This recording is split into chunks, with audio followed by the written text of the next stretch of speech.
And hello. Today is Sunday, Sunburst Sunday, an unexpected stream that we are doing today because, to be honest with you,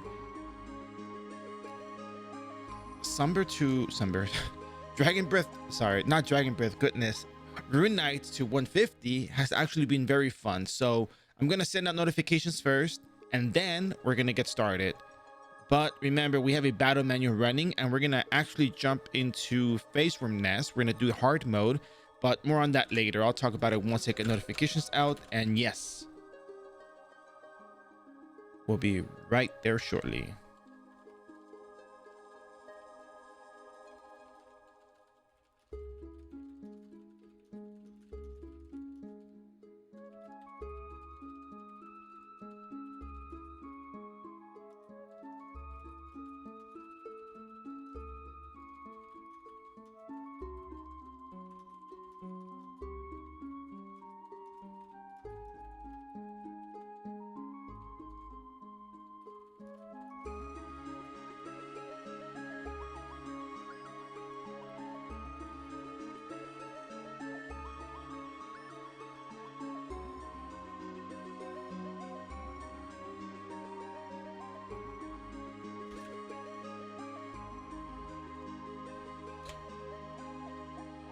All right. So, yeah, we have a, what do you call it?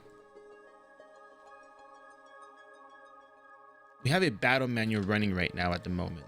So I'm going to go over what the plan is.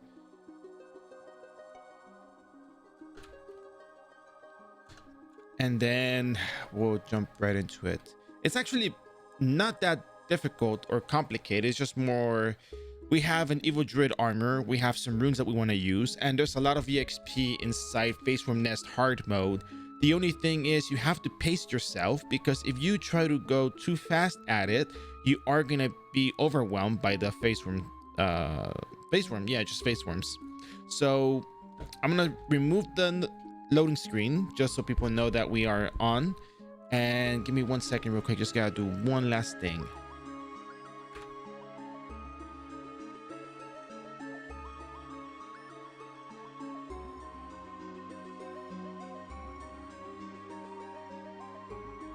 Okay, so I can't exactly check my character at the moment. I checked it earlier though, so no problem there.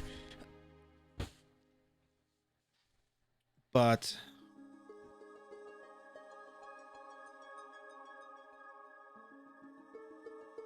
the real catch is letting people know we're on, so yeah.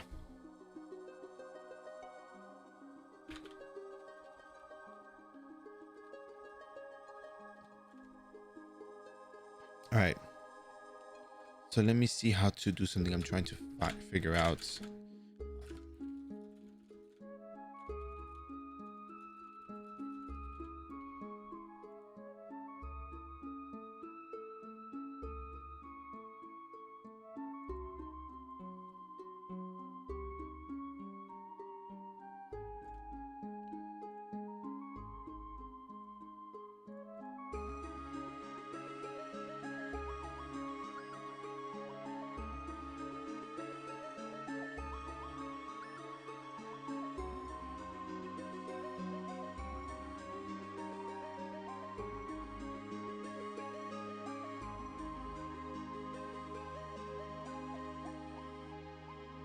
This is weird.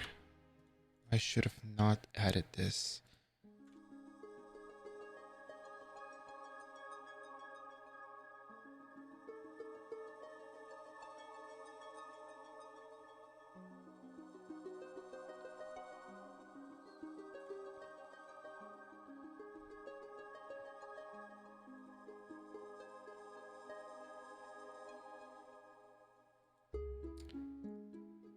Okay, perfect. All right, so I'm gonna remove the screen and we're gonna hope that we can do the explanation before we get started, and that'll get us moving. So, and remove the login cover, and here we are. All right, so Today we're running Face from Nest on top of other daily quests that we're doing. We're currently level 146. I do not have any doubt in my mind that we will reach level 150 tonight, which begs the question if we are going to continue leveling post 150 or we're going to stop here and start a new character, well, or pick up on a new character. But maybe in this case it might be a new character because there's confusions in the way you go about leveling a brand new character outside of the booster event. So I would like to remove that confusion, although it may take me an extra day or two. I think it'll be well worth doing so. We might be going back to the early morning schedule just to get that sorted out and out of the way. But for the time being, I do want to at least take the Rune Knight to 180, which is where you start doing the Ironbeck Dungeon dailies, the Odin Temple dailies, and then at 190 you start doing the dailies for the Dragon's Abyss Lakes level 4. So for the time being, we're gonna just log in. We're gonna go back to town. We're gonna pick up Berserk potions because we need them, and we're gonna be heading off into Faceworm Nest. But I think I have enough syrups as it is. I need to check my syrup supply as well. So time is of the essence. And I think I might just mail the syrups on my geneticist and mail the Zenny. I don't know, mail the Zenny is kind of hard. Or maybe I can just take the geneticist to the location where the Rune Knight is. So we're gonna get on here first. We have a couple of runes on our character. We're gonna think fast, we're gonna move fast, we're gonna log out again to save the timer. So we're gonna start off by checking what we have. We don't have berserk potions like I thought. We don't have enough white syrups. We have very few of the other syrups. We're gonna be going to the eating group. I think we can just jump into, well, actually we could just go to Frontera real quick, pick up more of the other syrups, and we can just buy them on our character. Shouldn't be a problem. So we're gonna go ahead and just click here, syrup, search partial.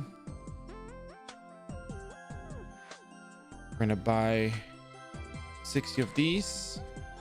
We're gonna buy HP increase potion.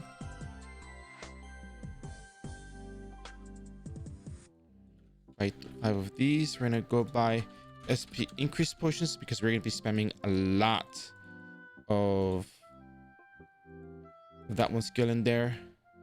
I don't think we need the water resist potions. We should probably just teleport to the shop to buy the regular syrups because we are going to use the regular syrups.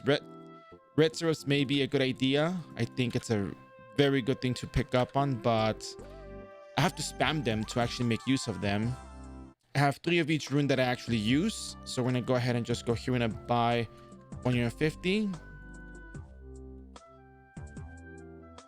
Just send it to ourselves, why not? 171. I'm gonna buy another set of 150. We do have other syrups in here. Okay, cool. I'm gonna send this one more because we're gonna be fighting a lot of face worms in there and they do hurt. So butterfly wing, I'm gonna be going back to the Eden teleport officer, and my intelligent bear brain did not pick up the berserk potions when I was there at the shop, so we're losing a little bit more time here, but it's okay. 15 minutes is not bad, I don't think.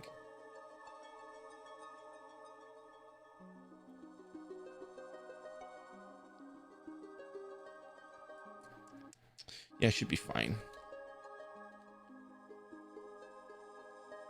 Don't forget that there's also another thing you can do on your character, which I haven't brought up, but it would be very, very good. Only because we've been doing a lot of quests lately that I'm not really exactly thinking about this in particular, but you can make your own costume goggle headgear that will give you more EXP.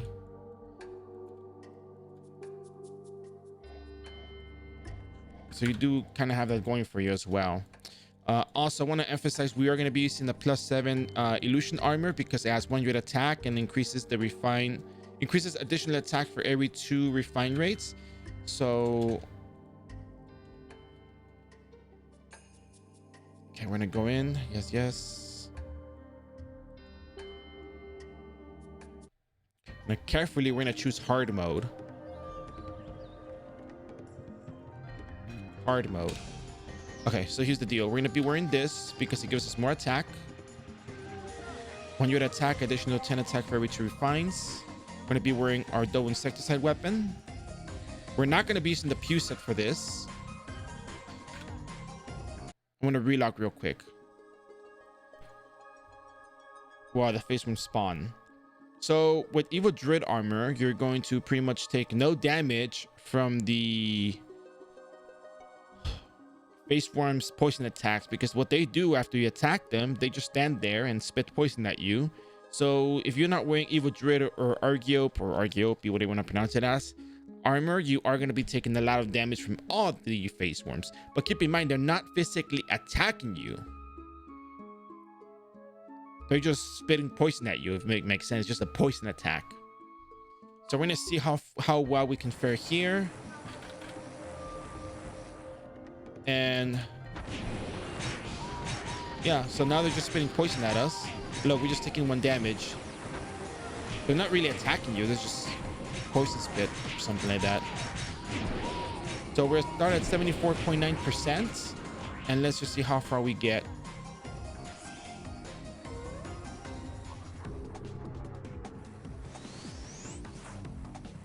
You know, I'm gonna use Lux Anima just because it's a lot of the XP that we are playing with here. So watch. So you can just make a mob, hit them 2-3 times, and they're gonna just start spitting poison. And that's your catch. And then if you use the runes, yeah, we are using Lux Anima runes.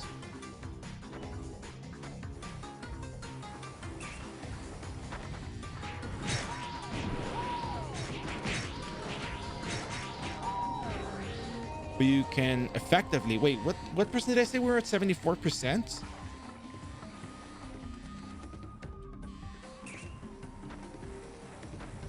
Oh yeah, this is really good EXP.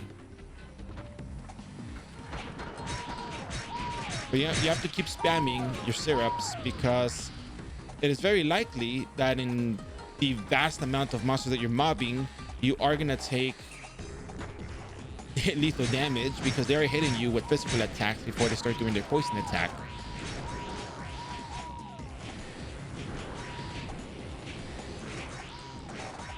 So yeah, I think this is probably well worth doing.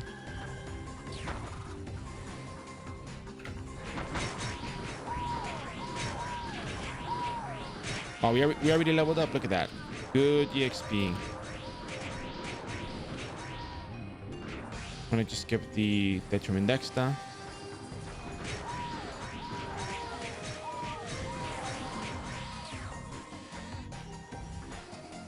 One, 2, 3, 4, 5, and 6, and probably 7. And just make mob. Use your syrups. Very easy EXP.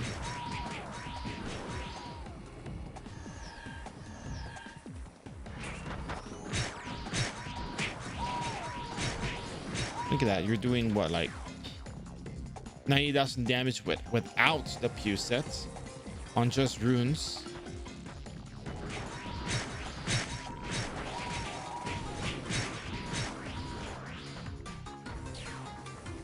Over down Nero, people pay for this stuff.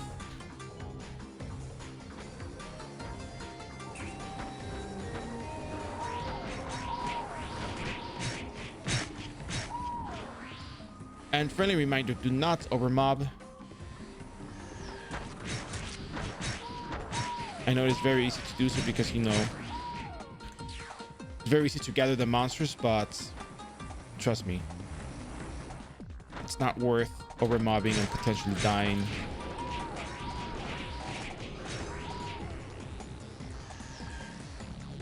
What is worth it though is the EXP. That is absolutely worth it.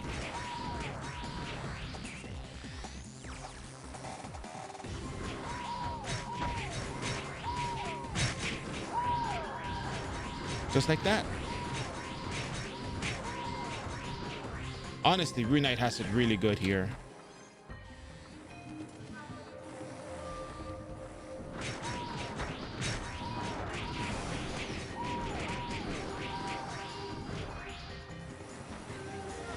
6 face worms left. We kill these 4, and there you go. And then the best part is you can just switch back to your fuse plate for this last face worm. And you're doing 160,000 damage for Wind Cutter. Seriously, Rune Knight is absolutely insane.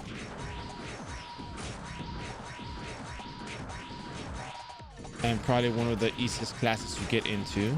And yeah.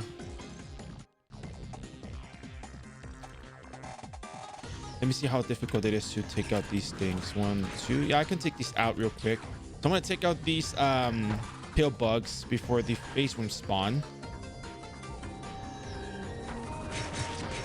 That way I don't have to deal with extra hits from monsters when I'm doing this.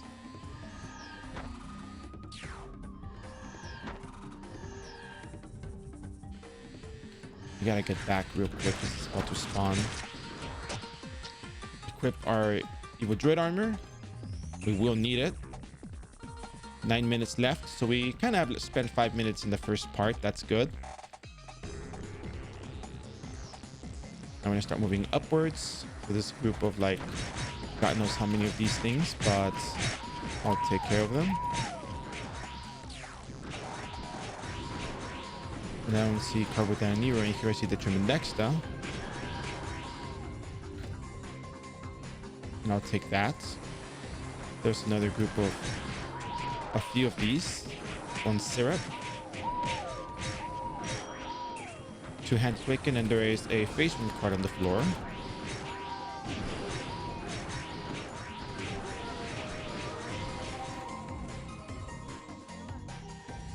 Take that.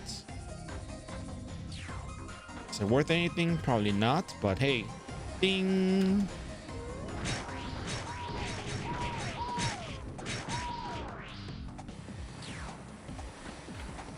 That's way too many face worms, but at the very least I can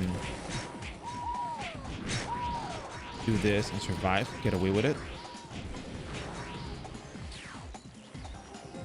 There's another big group of face worms, that's fine.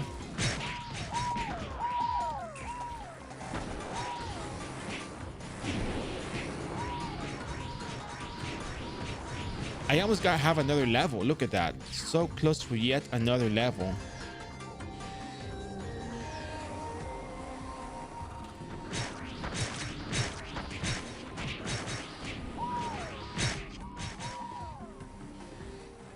Needless to say, it's well worth using your runes for this because there's a lot of face worms. You're taking a lot of damage, and the sooner you get them to start spitting poison at you, the easier it is for you to deal with them, as they'll only be dealing 1 damage to you. So this is gold, man. This is, you know, easiest leveling possible, while still, you know, holding a reasonable level of you know, expectations for the character and the player. Come on, even I have a Couture Academy hat.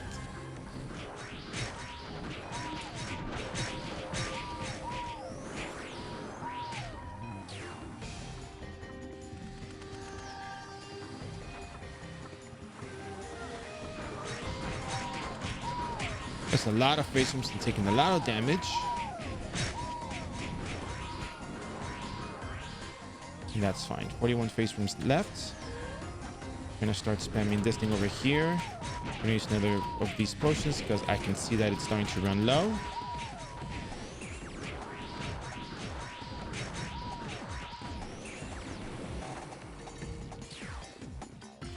Go around, keep mobbing. Easy. And we leveled up yet again. Look at that.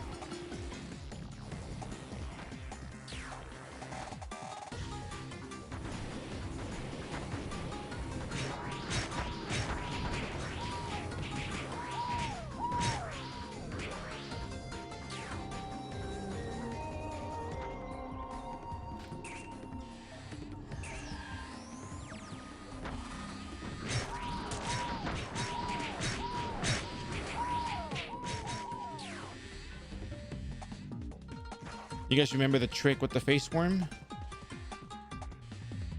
Remember what I told you what to do when the dark phase form spawns?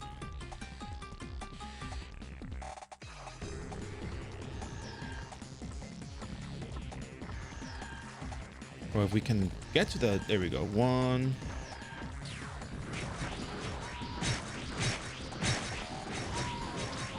Five phase forms left. 4 phase forms left. Where are they? There's 1. I need 1 more.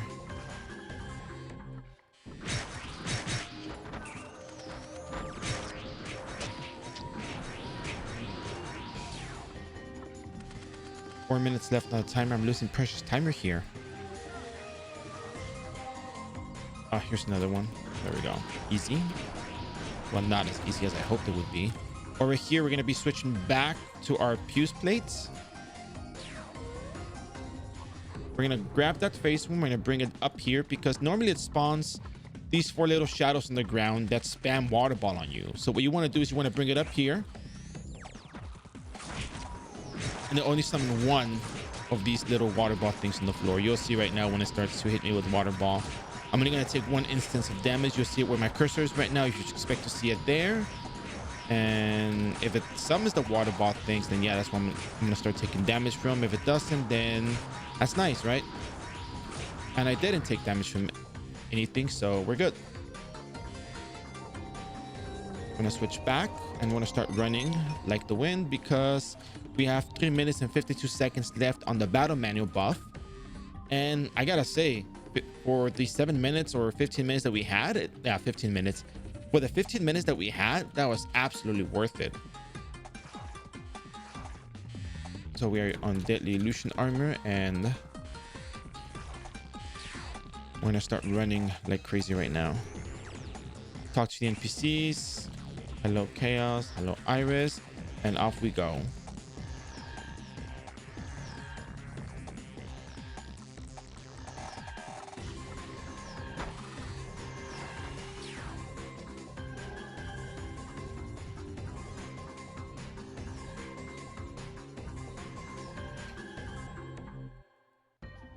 Oliver.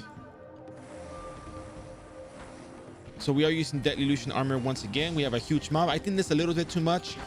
We might die actually. And no, we didn't die.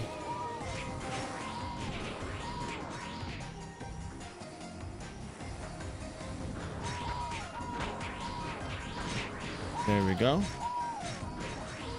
And we're gonna keep it running.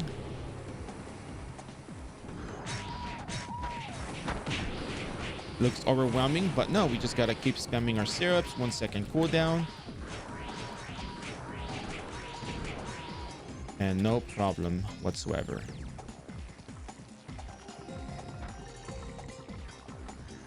So this map is a little bit easier to mob than the other ones. Yeah, this is the original iRO. This is the, well, this is the PC version of iRO.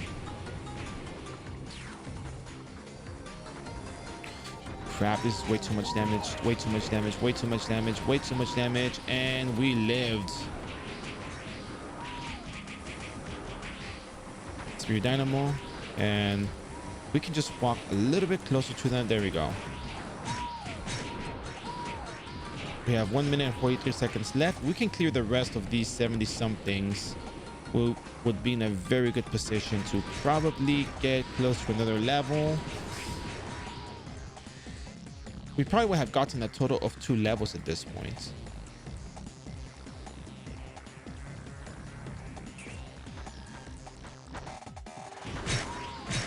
We're gonna take a lot of damage right now. Oosh. That was a lot of damage. But it's fine because we lived. So we have 1 minute and 6 seconds left on the battle manual buff.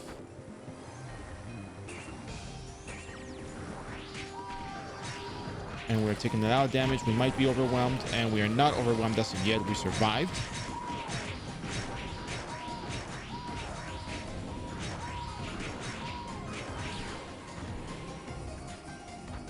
Make a little mob of 6 or 7 of these, and that's fine. 40 seconds left. I keep running.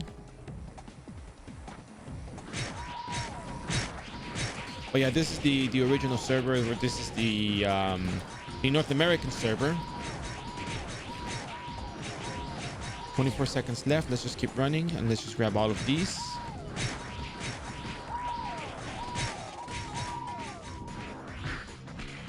$15 face rooms left. 10 seconds left. This will be as good as it gets. And we pretty much got about 2 whole levels from 15 minutes of battle menu buff. I mean, yeah, 15 minutes of battle menu buff yielded a lot of EXP. So this is actually worth running on the battle menu buff. If you have, here's the conditions though. If you have a reliable AoE skill that deals maybe 50,000 damage, you can get them to start spitting poison at you. You mob them in groups of 6 to 8 at most. And that'll pretty much take you a very, very long way. It's just incredible how easy it is. You know, Evil Druid armor just makes things so much easier for you. It's just not a thing to pass up on. The other thing that really helps a lot is the runes, because you have a lot of damage, a lot of extra damage with the runes, especially the Lux Anima rune. 30% damage against 30% physical attack, 30% damage against monsters. It's just way too much damage. Like, look, without the runes, you do 40,000 damage.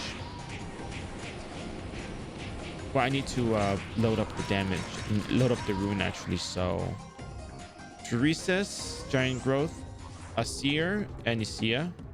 You don't have to use Lux Anima. Lux Anima will give you a lot of damage. That is for sure. You're gonna get a lot of damage out of this, but it's not as necessary. But look, you go from what, like 55,000 damage, 58,000 damage to. Let me get out of here because that thing is gonna kill me if I stay around. Lux Anima.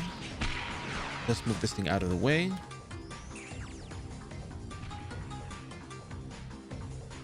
So you're gonna, you know, attack me, or are you gonna just stand around, or what's up?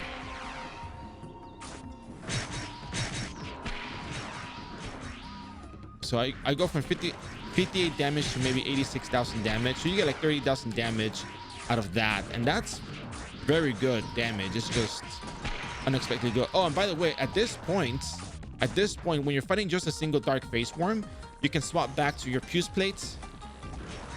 And now you're going to be doing like 170,000 damage with the Fuse set on a single Dark Face Worm, because these Dark Face Worms are not going to start spitting poison at you. They'll start doing other weird things, but... you know, like summoning a whole bunch of eggs that will potentially kill you because you run out of healing potions. But that's fine, because guess what? You got more healing potions to get from, and yeah. More wind cutter, one wind cutter, and dead. There you go. Easy. Does it get easier than that? Well, if you have Stormstone, yes.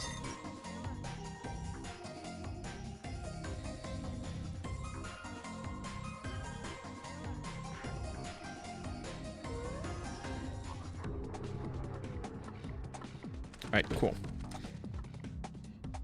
So we're gonna keep running down here, and this part has a lot of poison on the ground. You want to be very careful. We're still gonna use the Illusion Deadly Armor because you are gonna be taking damage from the face wounds poison attacks, and you want to kind of avoid that. You don't want to be in the poison here on the floor does fit regular physical attack damage. It's not poison attacks, so don't get too confident. You have to be aware that these things will kill you. It's like normal damage. Watch, I'm gonna stand there real quick.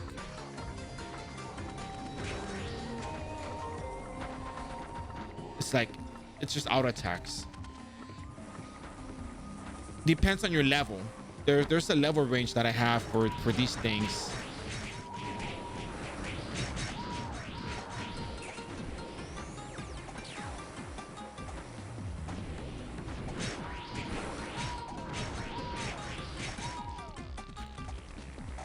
Like, if you tell me what level you are, well, actually, no, even without the level range, I can tell you right now that before level 150, what I recommend running is just Sarah's Memories, Airship Raid, and Pichu. Illusional, not Illusional. I'll tell you right now once I'm a bit more focused. It also depends how gear you are. Yeah, I mean, yeah, that's the thing that depends on the most. Like, you know, what level are you and what is your gear? Because what I can tell you is episode 16.2 Evo fight, 16.2 Cutie, 16.1 Biju instance. I can tell you Sarah's memories because you get the food and you get some EXP from that. Airship raid because you get some EXP from that. Face run nest. Hard mode because you can also get a lot of face runs to kill and get some good EXP as I have. I got 2 full levels out of running face room already. So yeah, highly recommend. You see, the thing about Ragnarok Online is that maybe it might just be me overcomplicating it, but nothing is just one single answer. I think answering those questions is like going to a consultation and asking, hey, you know, I need some advice, you know, can you give me some advice? So like, yeah, sure, okay, so what you got from me? What is your question? And we can build up on that. And yeah, that's exactly how I think it works, and the best way to answer questions, because a lot of people will always say just run all the instances, or they'll say phrase from nest hard without, you know, consideration for your equipment, for your game knowledge, for your experience with the game. And that could be troublesome because maybe the player who knows what they're telling you is aware of certain things that you're not. I'm level 235, but I've never done any instances. Okay, if you're level 235, you're way past the point of instances. At least the ones that we do on this channel, because at 235, you're pretty much running the same maps for EXP, and you're running those new instances that came out for level 215, level 210, I think, and so forth. Like the airship crash, the Geffen Night Magic tournament. I think you can do that. Not complete it though, you're not gonna finish it, but you know, I don't know if the contestants give you good EXP or not. You might want to look up those instances that came out recently for level 215 and onwards. Because if you're gonna be running anything, you're gonna just be running the high level 200 plus dungeon maps. Because everything else is gonna give you so little EXP compared to the EXP table requirements that you have at your level. So you're kind of just stuck doing the same things. If you're gonna run instances, you're running it for the chance at the lucky drop. And there we go, level 149. Look at that. What a beauty.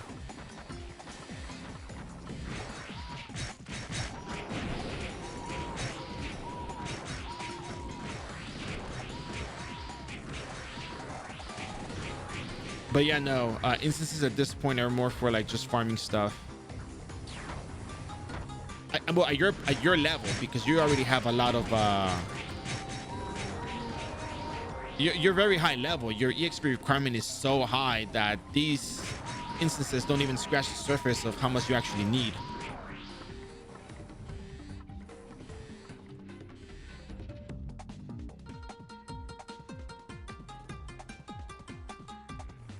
I wonder if the wiki has those instances updated.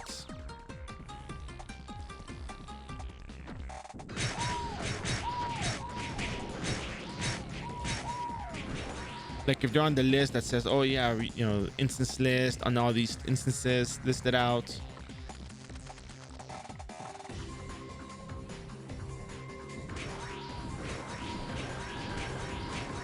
But if you're trying to level up, you have to go to the maps that you're supposed to level up at, and that's it. Like there's really not that many instances for leveling options at your level. But that's good, because that means you can clear all of these instances with so much ease that you're only there for the drops, and it's kind of good in a way. Because me, on the other hand, I have to do these instances for EXP and hope that I make them and hope that I get my things. So, but yeah, best of luck. I can crash to here, right? Yep. We still have 6 face rooms left over there somewhere. We got 1.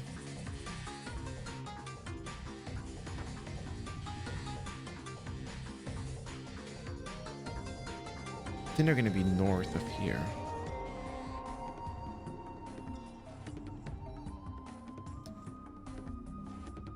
Let's see.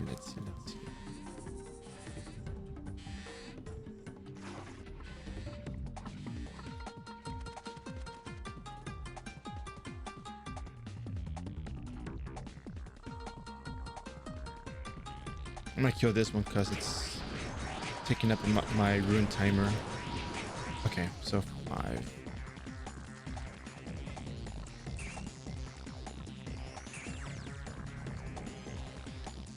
We need 3 more at least, because when there's only 2 left, the dark phase room spawns.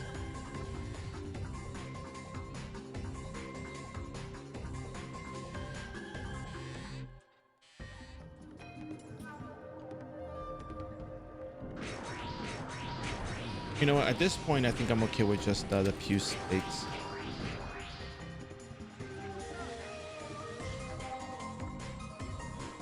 Here's 1.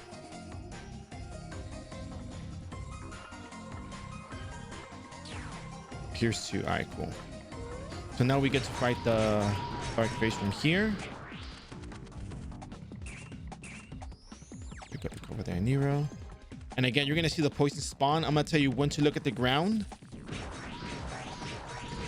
Look at the ground now, and there we go. There's the poison.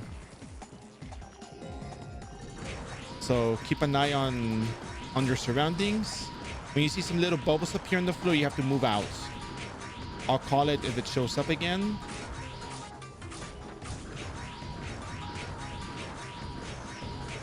It hasn't shown up yet. That's good. And there we go. You take it out and that's it.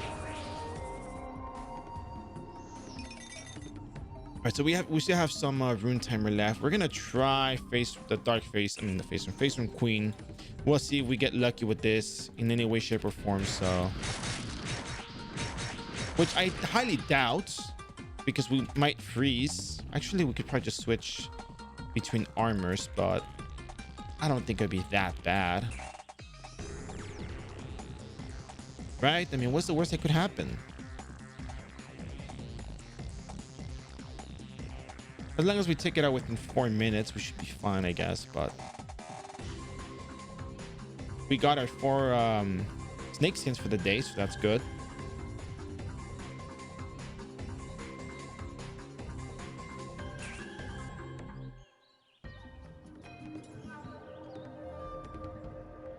Now, I'm gonna log out real quick and come back in because face worm is coming up from the hole, and yeah.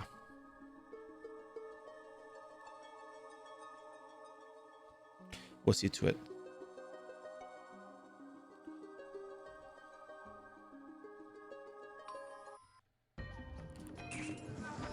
There we go. Let's see if we get lucky here.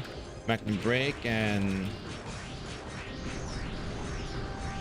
yeah, we can survive the earthquake, so that's good, right? Okay, we are not gonna survive this.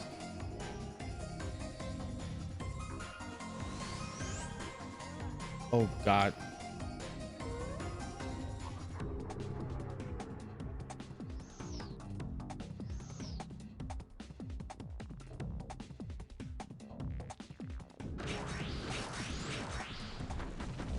Oh yeah, no, I'm gonna die here. Goodbye, Pro World.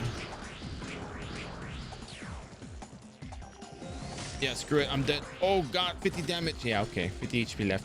Yeah, forget about this place. I'm not gonna kill her. She's too strong. On the bright side, however, on the bright side, we do have, you know, 4 snake skins, which is well worth it.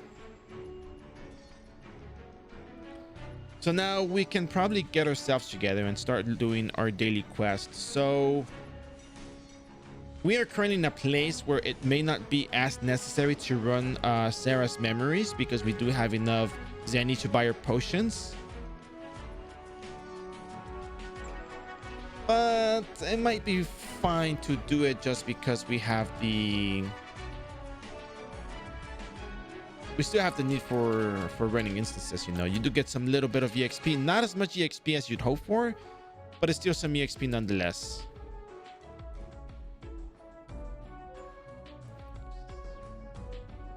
And what matters here is just, you know, collecting EXP. That's what we care about. It's not about how much more you get, but hey, EXP is EXP. I don't think I need this armor right now for the time being. We can keep our armors at +0.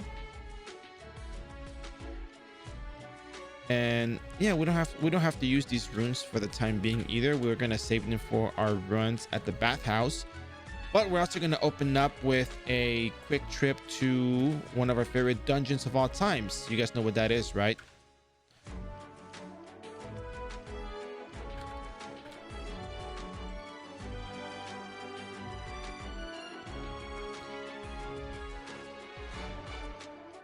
At this point, I'm not concerned, but oh, so let's head on over to Hazy Forest. Hazy Forest will be a thing that we're still going to be running on a daily. We're going to do, we probably should go to Mora first and get our quest, by the way. Oh, did I land in one of those cells that you can't ever get out of? Wow, look at that. Anyways, let's head on over to Mora. Let's go pick up our quest and come back.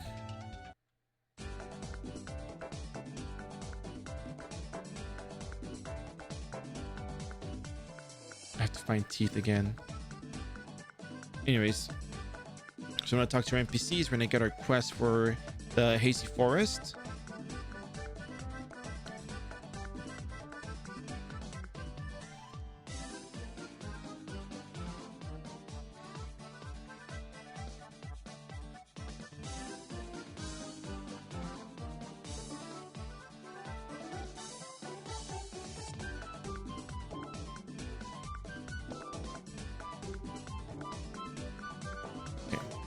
Talk to the soul guide over here, and then we're gonna head back to Hazy Forest. What are we looking for today? Kun Moon. Okay, so if you don't know, Hazy Forest is kind of complicated to run, but it's only complicated when you don't know how to run it, if that makes sense. So what I'll have you do, if you want to, you're going to follow along. And it's a very simple explanation. For sections 1, 2, well, for the section 1, you just have to keep going inside the portal until you get to a larger map than the small ones. And you kind of do the same thing for the vast majority of them. Now, Kun Moon is in Island 63, so that means there's a very good chance we're going to run into the dragon at that point. So I hate the Pine Jubilee, but that doesn't matter. It's not a problem. Probably free up my inventory, so that's nice. All right, so teleport, teleport, teleport. We're gonna land somewhere near. There we go. Landed right on it.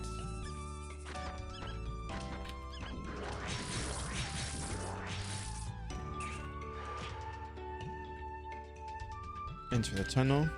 And we don't need to use runes for this. We're fine without the runes. We have sufficient hits at this point. And all that matters is just finding the NPC that we're supposed to find.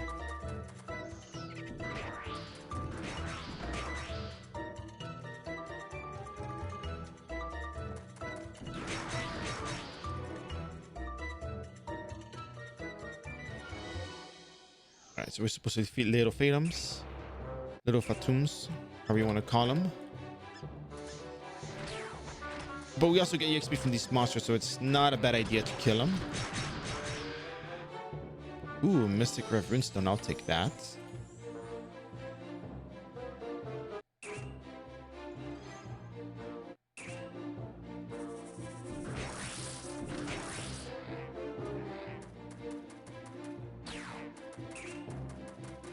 So the real reason why we run Hazy Forest is not just because of the dragon.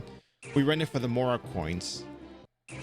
We have these quests, we can get some Mora coins from that, and we are going to try to get more Pew's armor so that we can sell them in the market. And the reason why I want to sell them in the market is because there's times where people you know, they have more than one character, so they can just afford to buy equipment for their character. And some people may opt out of wanting to do the quest, so they'll just choose the buy option because they can. But us, however, we're not exactly rich, so we're gonna play the market as everyone should. It's a good idea. So today we're gonna just run the dailies. We're gonna go at it quick. And the sooner the better, because then tomorrow we have to run the stream yet again. Because it's Monday.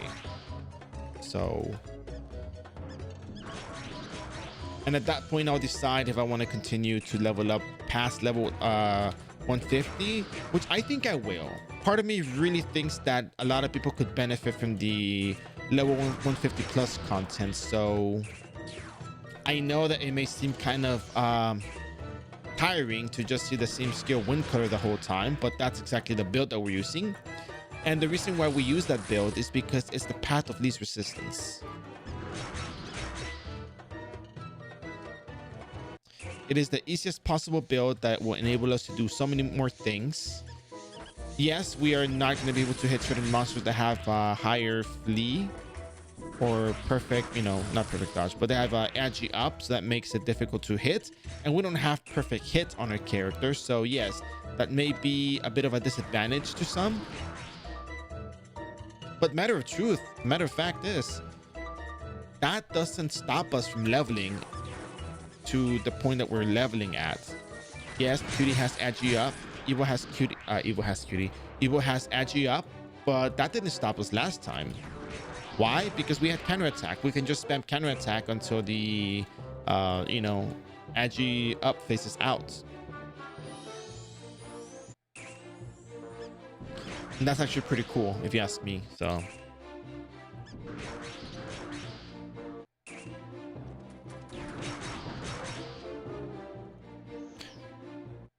why cool though? Because, man, it makes your life so much easier.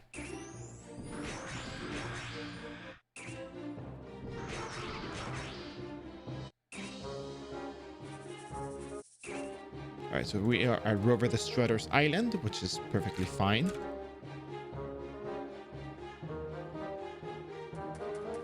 Rover the Strutter, and at this point, we don't actually have to fight anything else. Just go back into the garden. Right here. Nice, easily done.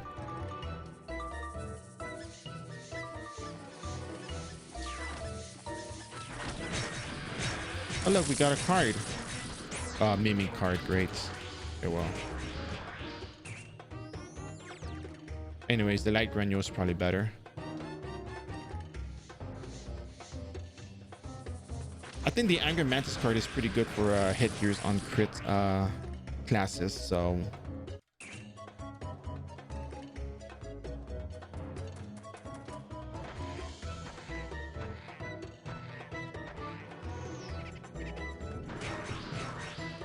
Alright.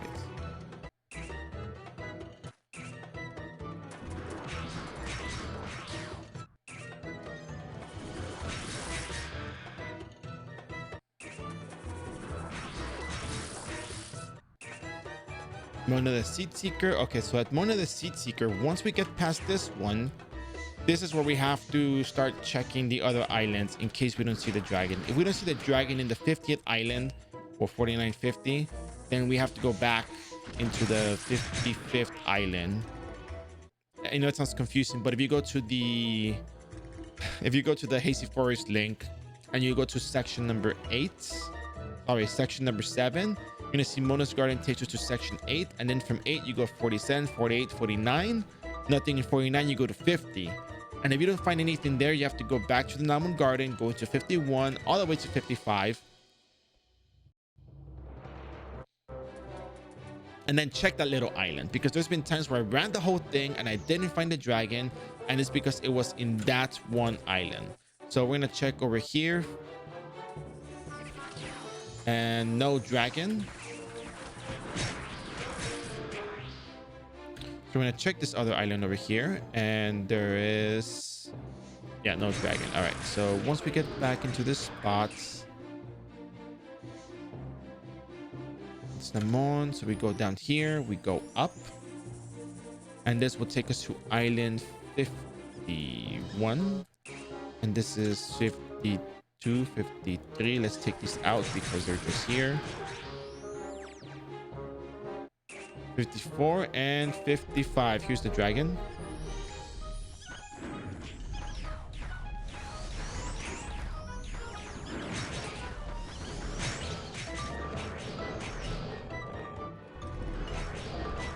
And the dragon is dead. We got nothing good out of it, so we're gonna keep going because we have to go all the way to island 63, which is actually after the next section, so we're fine.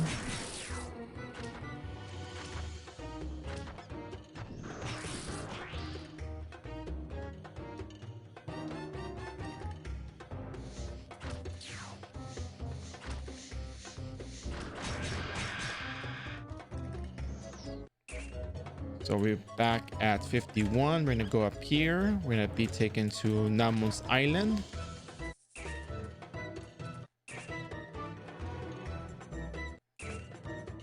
After we go back and forth, here's Mona's, and back to Island 49. Go past this into 56. Oh yeah, we gotta wear our fire weapon again. And then what? Berserk potion, because we got hit with that nasty dispel. I'm gonna go make a huge mob out of these monsters just because we can. 1 and 2 and 3, and they're all dead.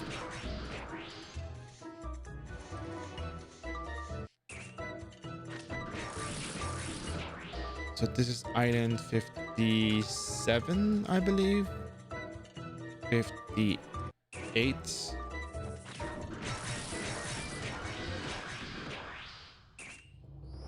Buenas tardes. And this is island 60.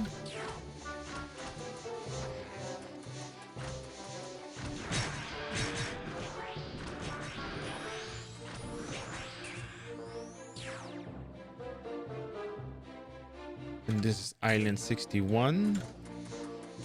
But since there's monsters here, we'll just take them out because we can.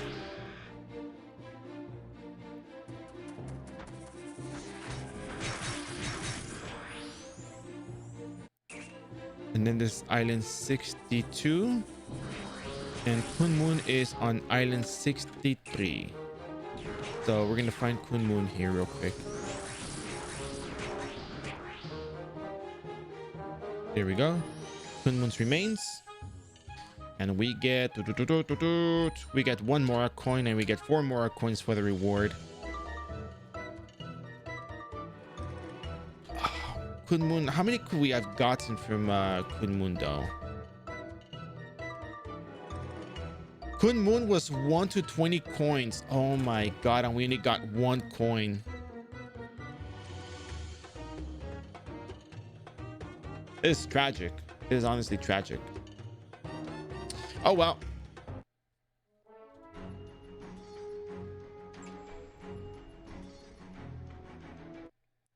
So let's go on over to Sarah's memories, just because, and also because personally, just between you and me guys, personally I'm looking for Elder Irene card. So if I get it, that's kind of cool.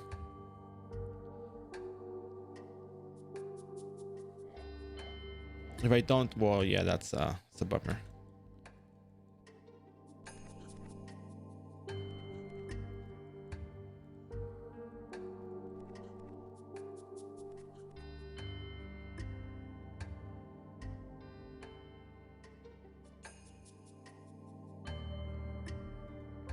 Alright, so talk here. Yes, yes, yes.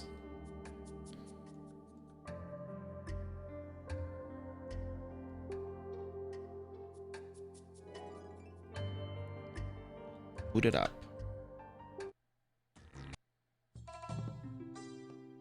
All right.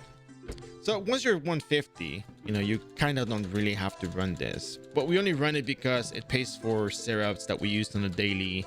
So I'm okay with this. Es una instancia en donde estás. ¿Dónde estaba? Oh, no, eso es una instancia que se hace cada hora que se llama Hazy Forest. Y la razón por la cual la hago es porque hay una oportunidad de matar el dragón y que te dé un old card album que los venden en el mercado. Y la gente a veces los compra y por eso voy allí. Y también para colectar las monedas de Mora Coins para comprar otro set de Pews para venderlo en el mercado.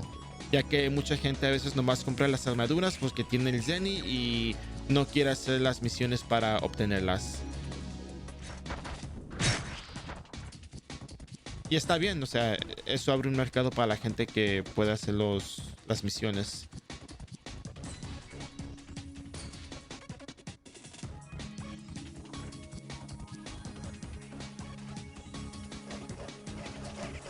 So I'm gonna go ahead, grab. And kill it all. Easy.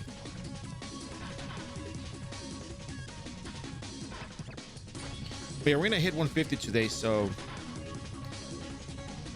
aquí es Sara. Ajá, esta es la memoria de Sara. Así es.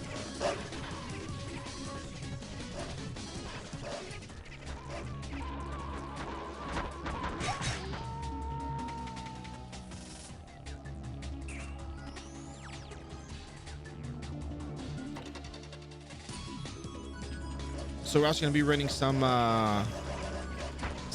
illusion dungeons, which I think are really well worth running at this point, because the daily EXP quest you get from them is nice and all, but you go in there, you kill a few monsters here and there, you might get a card, you might not get a card, you never know. And at level 150 we get access to 2 new instances, well, not instances, sorry, illusion dungeons for us. At least for us, because we're, you know, brand new character, we're leveling up to 150. So we get access to Illusion of Avis, which is Illusion of Turtle Dungeon.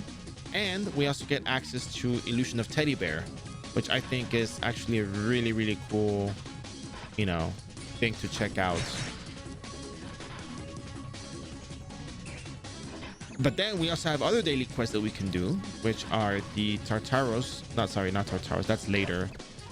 We still have our power plant, sewage cleaning quest, the bathhouse, the library. We have play with pitayas. So we have a lot of extra quests that we can do for EXP. So we're not limited to just running instances and these things on a daily. We run them because we get chances at getting rare drops that we can sell in the market.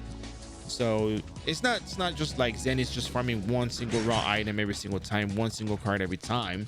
There's other things you can do that will build up your character while you're still, you know, building up your wealth. So, and you know, Sarah's memory kind of helps you cover that, you know, bit of Zenny in case you're getting kind of unlucky and you haven't yet found something that you can sell. But hey, eventually you'll get something. Las vendo a los NPCs y ahorita te voy a enseñar cuánto te da una corrida en promedio.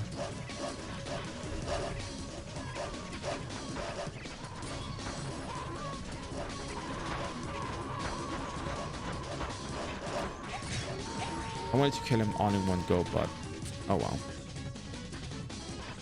Te da como entre 300,000 a 500,000 Zenny cada corrida en promedio. Siempre vas a quedar en ese rango. Usualmente, no garantizado, pero usualmente caemos en ese rango en el stream, entonces sí.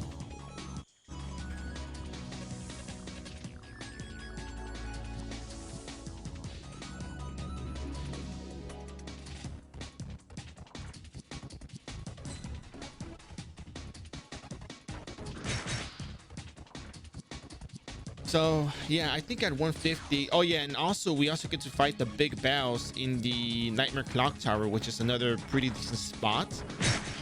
given that we got new dungeons and there's been new OCPs and people have been stronger, a lot of people don't exactly opt for big bows at Nightmare Clock Tower, but Nightmare Clock Tower has pretty nice mob density. It has a bounty board, and the EXP is actually not bad if we take it all the way to level 160. At the very least, at level 160, we still become, you know, relatively strong. And that actually helps a lot because from my point of view, the more levels you get, well, I mean, it's from anyone's point of view, it's so obvious. The more levels you get, the stronger you are, right? But there's some skills like Wind Cutter that increase with your base level. Damage increases as base level increases. So that's kind of one of the reasons why I'm a fan of just getting base levels and having sufficient damage to kill monsters. Because that way you guarantee that you are going to be getting EXP and you are aware you're going to get stronger, and you know you don't need more strength, because if you can handle the monster you're fighting at the moment, when you level up, the skill will scale with your levels, and guess what, ultimately you'll be strong enough for the next parts of the game, which has been the case for the most part. Yes, we have been utilizing runes, but that is part of the character. That's a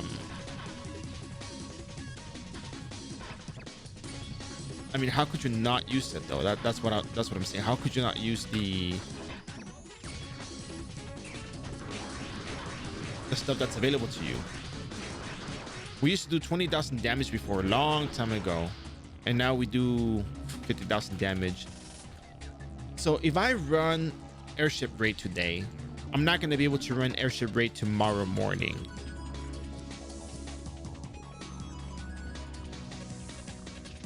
I'll only be able to do it again on Tuesday morning. But we'll see.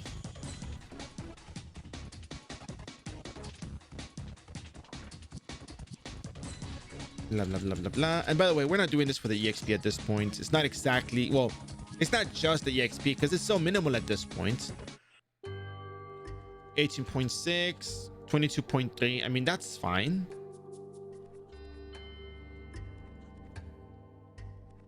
I mean, I can live with that.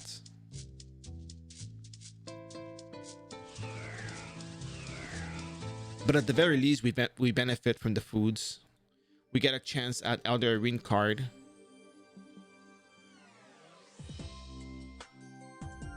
And if we do get Elder Arena card, I'm pretty sure there'll be somebody out there who will buy it, so. I'm gonna log into our geneticist, well, Biolo.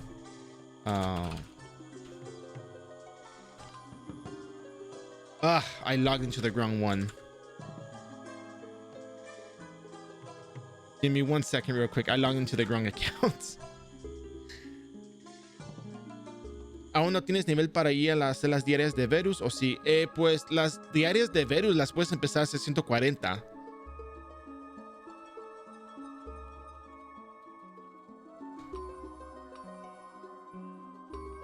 No más que no he querido ir a hacerlas.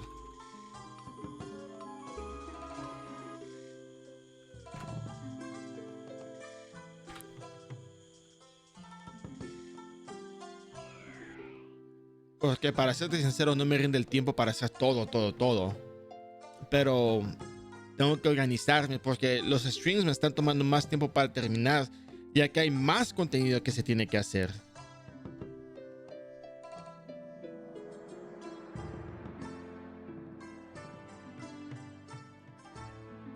So I'm going to trade the items to my geneticist, my Biolo. My Biolo does not have a lot of items on it. It has items you can distinguish and tell that are not exactly whatchamacallit. They're not items that, you know, I can actually sell and make more Zenny out of. So that's fine.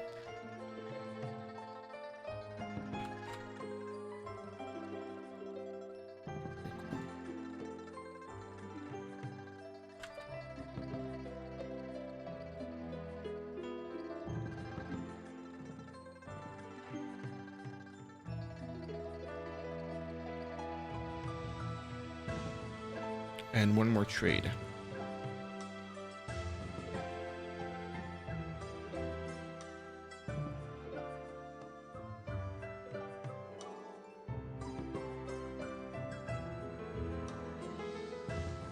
Okay, we're gonna switch windows.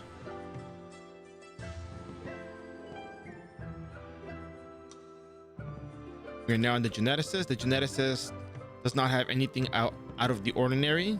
Actually, it only has stuff that is out of the ordinary, so we know that I'm just selling the foods here. So I'm gonna sell all the foods with overcharge level 10, and we get approximately today, which is a pretty good day. We got 635,000 Zenny because remember, we are currently on 200% server drop rate, so we are gonna be getting a few more of these, but normally we get approximately 300,000 to 500,000, so it's well worth running. And with the gold ring we got from the dragon, it's 654,000, so 654 and 410 Zenny. So this will pay for syrups.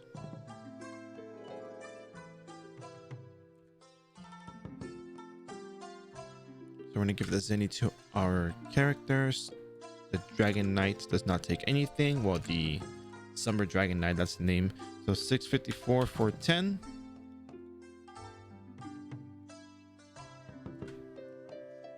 All right, so I got myself some Zenny. Okay. And just for the sake of it, I'm gonna buy 100 more, well, 150 more syrups. 171,000, 171, 171,000. And then, oh, wait. Hold on a second. I'm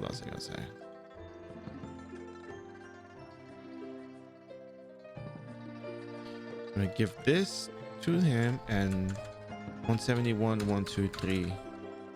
There we go. And that's it. So we're done with the geneticist for now, and we're ready to go to our next location. ¿Es Billones fourth job? ¿Cómo que es Billones? ¿De qué hablas? Un poquito de clarificación para entender. ¿Que si cuesta billones tener un fourth class o qué onda? Ah, el Biolo. Sí, Biolo es cuarta clase. Es la continuación de Geneticist. So we're gonna have these snake skins handy. These chromato swords, can't really do anything with them. I'm gonna put them in storage for the time being because I don't want to deal with these things. I'm gonna head on over to Biju real quick. Actually, instead of Biju, let's finish dimensional time gap real quick.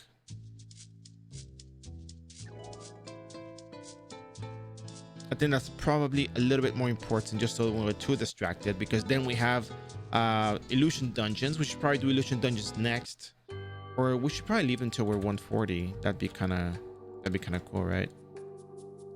150. All right, so we're gonna go into this over here. Yes. I forgot what was it that I was doing last time.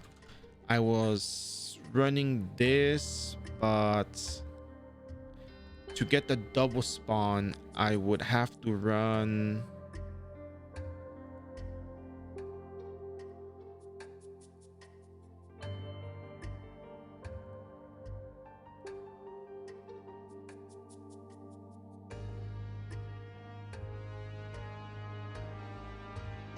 Give me 1 second. I gotta remember what I'm supposed to kill here.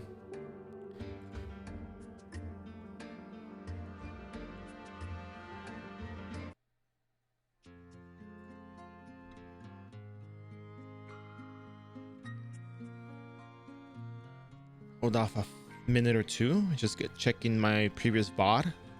And I probably should write it down on my notebook because I keep forgetting.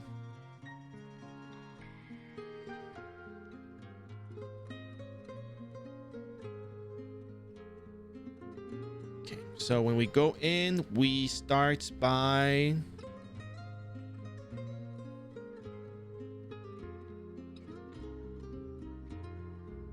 okay, so the bottom right is the one that we keep alive. Okay.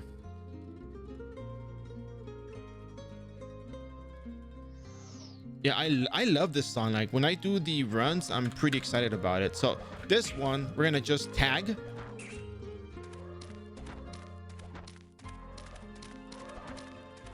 We're gonna keep alive.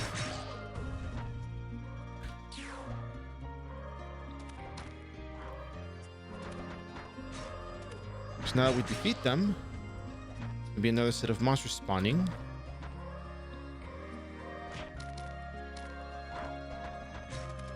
Watch, you take these out, boom. Oh, hey, the second floor is open, but wait, there's a monster left. What do? Well, you kill that monster, and guess what? Surprise, you get another 5 spawns to kill. Is it that big of a deal? No, but it's pretty damn cool. All right, great shot. I hear airship crash is pretty good. XP Thanatos Towers revamp. Yeah, so Thanatos revamp is really nice because you can do the... Oh, you can do the elevator thing, which is really nice. So I really like that. But that's more for level 121 to 131 though. But the Thanatos revamp is really good EXP for level 200 plus. What was the entry level? Was it 215, 210 or?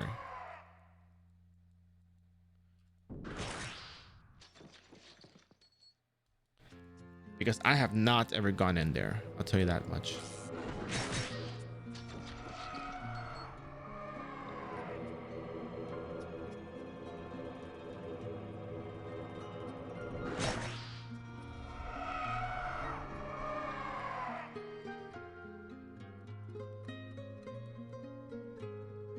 I think Airship Crash was like 215 because I remember having to level up my characters to 215. Like, well, I remember having to think about leveling them to 215.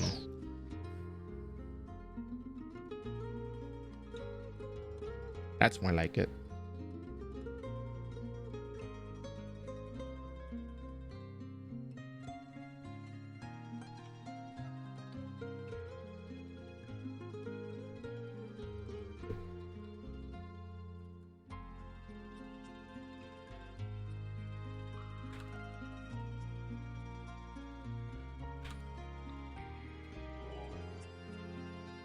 Oh, really? Then it could probably be 210. Then that would be nice. I think I have the damage for it.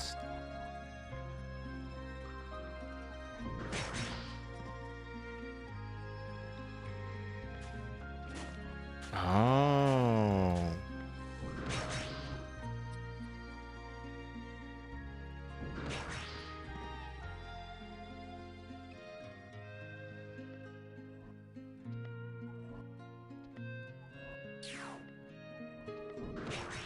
Yeah, you don't kill the bottom right zombie just yet. You hold off. Because now it's going to open up the next floor. But guess what? Because this thing is still alive, you're going to get another sign. The fourth floor is open. So they're going to be getting more monsters than ever before. And you got to make sure you don't die. Because if you die, it would be such a shame to miss out on all of those... you know, gray shards that you could have farmed. All 20 of them that you probably would get anyways, because drop rate is pretty low. But yeah.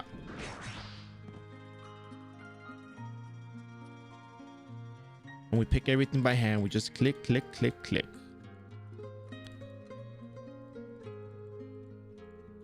Easy.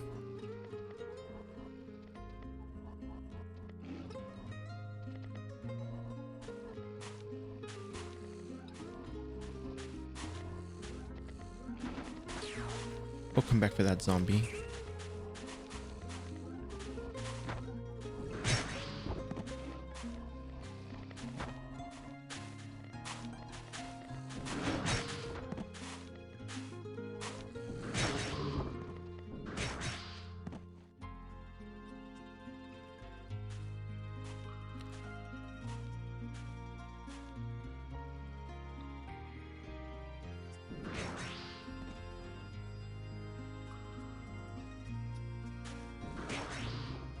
All right, so we're pretty much done with everything with the exception of that zombie over there. We got 18 shards so far. Great, right? Because, you know, Not gonna be getting a whole much out of this one. Drop rate is pretty low. So here you want to be careful. You don't want to kill everything right off the bat. You have to be cautious. So, you know, wait for one of these bloody murderers or cursed gatekeepers. Yeah. So you're gonna lure this over here.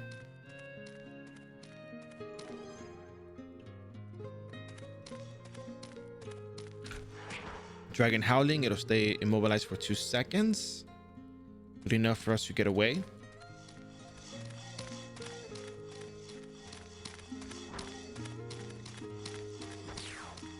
Grab this over here. There we go.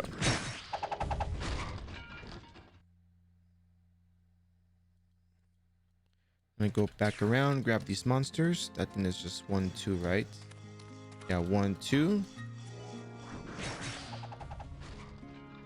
You talk over here. Yada yada yada. Yes, yes, yes.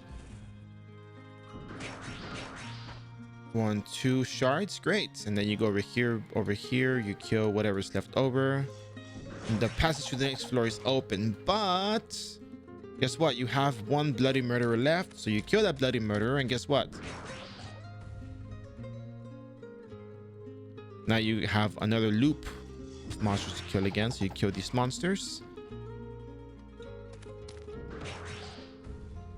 And you get another one of these little mini boss things spawning. So that's another 2 shards you're gonna get guaranteed.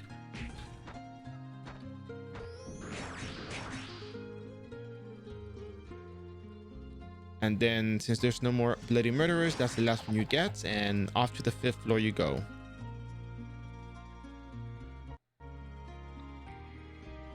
Wonderful.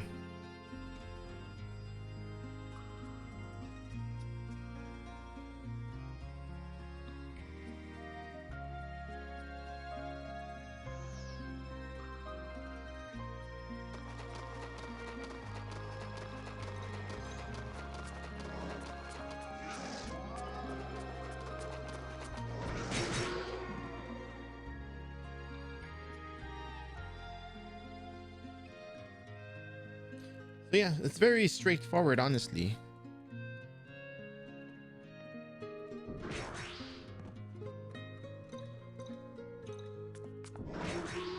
It's just a matter of knowing that the loops are on the 1st, 4th, and 5th. No, 1st, 3rd, and yeah, 1st, 3rd, 1st, 3rd, and 4th. Right? It was the 1st one, not the 2nd one. The 3rd one, yes. And then the 4th one, yeah. 3rd. I was thinking about 2nd, 3rd, and 4th. I was thinking about 3rd and 4th together. 4th?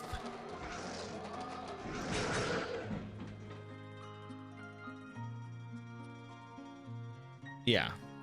3rd. Exactly. It goes between 3rd and 4th.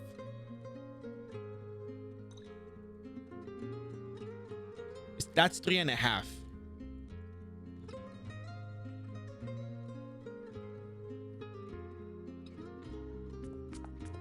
There. And by the way, you don't get extra credit points if you kill the thing that spawns in the center. You don't get extra shards or anything of that matter, so.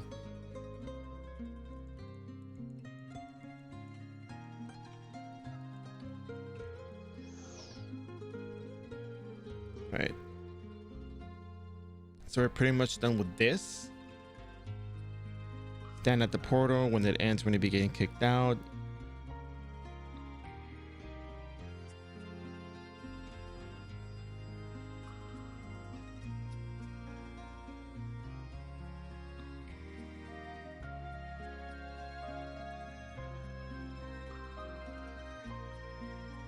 All right.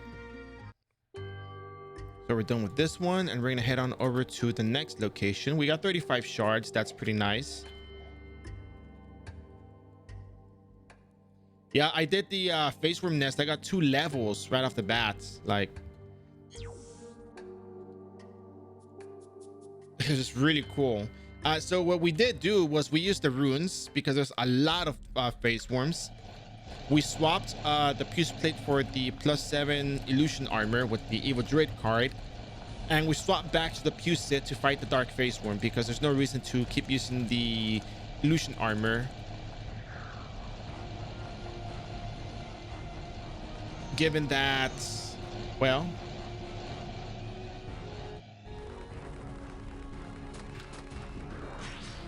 to be honest with you, you get more damage versus those. They're not spitting poison at you, so yeah.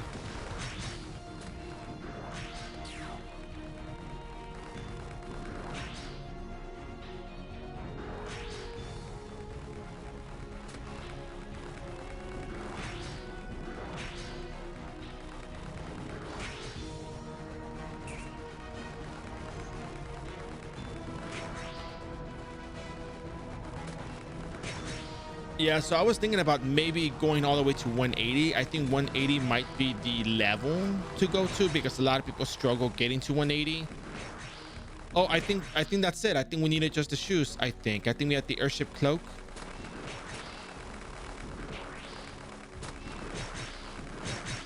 Wow, I'm getting a bunch of shoes now. They're all airship shoes. But it's fine. I only need the one pair.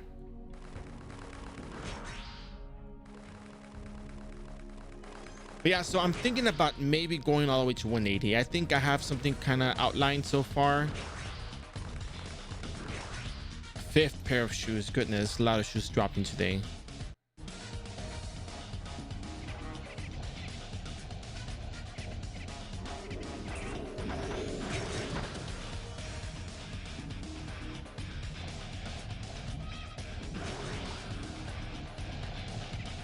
So what I think is I might stop doing not Sarah's memories. I don't know. I don't want to stop doing Sarah's memories because, you know, the chance of getting a lucky drop is kind of what keeps you going to the instances.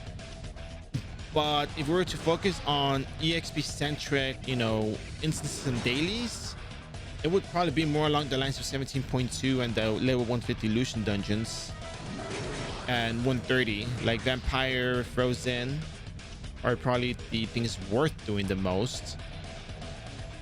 The amount of XP you yield for the other stuff probably not as necessary, but yeah, it's kind of hard to just say, oh yeah, I probably don't need that, it's fine. No. And then for leveling, I think once you clear the dailies, you're pretty much free to just do, what is that thing called again? Nightmare Clock Tower, because that's a lot of EXP in there as well. Like, it's pretty good EXP. But then again, Pitayas is also a good spot. But if you can't handle Pitayas, you can go to Big Bows, which is actually what I had reserved for the magic classes, to be honest with you. I was actually going to take them to Big Bows in case they do it. No, this is the airship raid. This is still airship raid.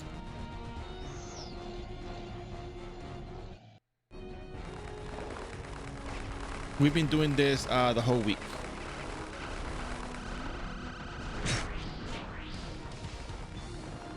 So it's crazy because, I mean, well, not exactly. Nah. I was gonna say it's crazy because I think the metric for getting to level 150 would be like about a week, but we are on 300% EXP rate. So I want to say more like about a week and a half, maybe like 10 days is probably the reasonable amount of time to get to 150 if you just do the dailies, because you could do other stuff and get more EXP, right? But it also depends how much you play, so that's another thing. But yeah,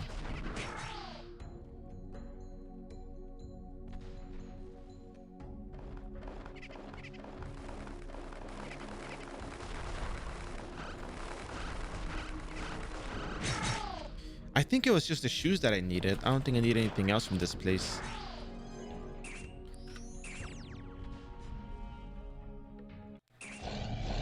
And of course, we can handle this with ease, so we don't have to use our runes. We don't have to, quote unquote, waste runes for this. So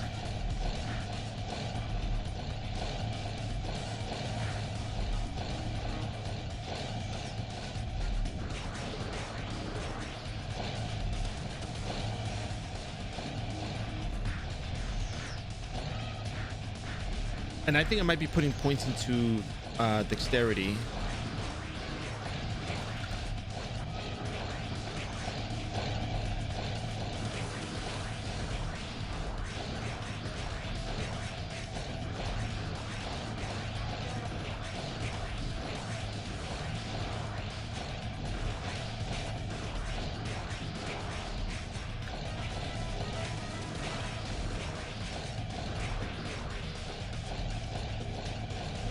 One day that card's gonna drop, and I'll be there for it. Swoop.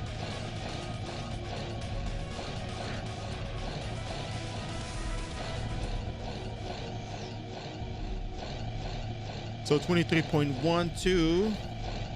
Oh, 23.8. Wow. That's a little EXP. All right, so we ran our 3 instances. Let's head on over to the... At level 150, we might start adding more instances, which I think might take up more of our time, which will kind of bring up the whole idea of, you know, what would you rather do or what should you do? Which is actually a tough question to answer.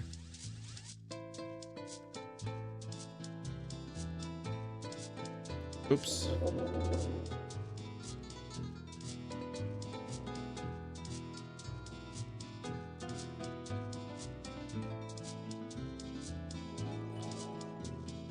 So I think I might do the same thing as last time. I'm probably gonna just start the quest, not finish it, and maybe turn in with a battle menu buff. Because I mean, either way, even if you don't do BMX3 turn-ins, you're still gonna be tied to the idea of doing instances, running dungeons, and knowing where to go. If I do it this way, it's because that's the faster way to do it, but you can always opt for just doing dailies, getting regular amount of EXP from them, and yeah, you don't have to do them the same way I do them.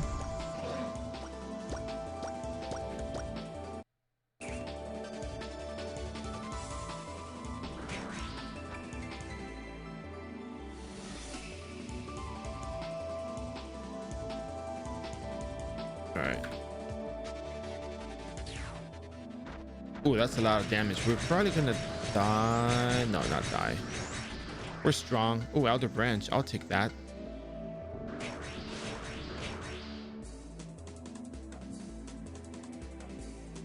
Anyways. So here we are once again at Ice Dungeon. Illusion of Frozen, if you will.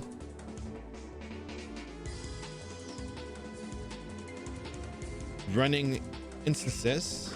Running dailies. Running illusion dungeons because it's EXP. And it's good to run these things.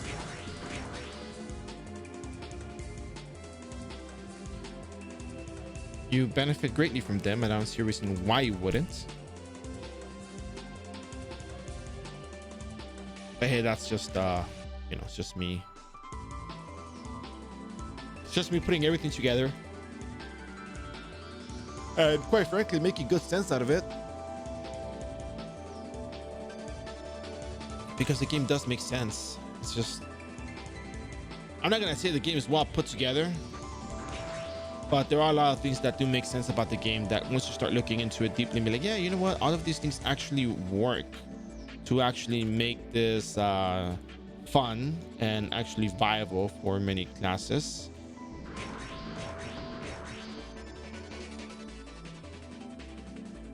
Cause lazy. Wait, what do you mean cause lazy?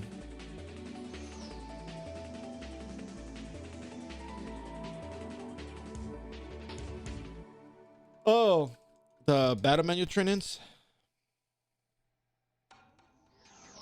Or reason to not... Oh, okay. I thought you were saying because I'm lazy, I'm going to be stacking all these quests and just turning with BMX3. Because my theory is, I think what I'm going to do is I'm going to get the character to level 180. And then I'll probably start the next character. I think that's what I'm going to do.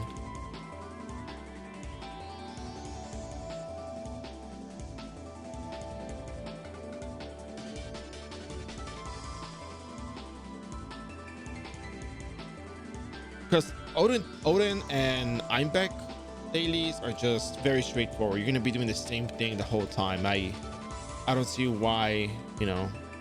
I'm not saying I don't see why you would need me to do 180 to 200, but it's gonna be the same thing all the way through.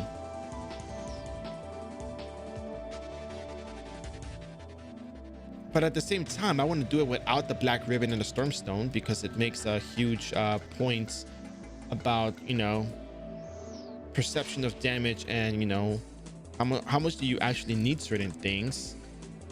But again, Rune Knight is just, you know, the the mighty Rune Knight, the mighty knights, the always strong in every phase of the game of in the past 2 decades. Yes, of course, Rune Knight, knights, Lord Knights, always the strongest. Always so independent, always so reliable. But yeah, I mean, it's just knights.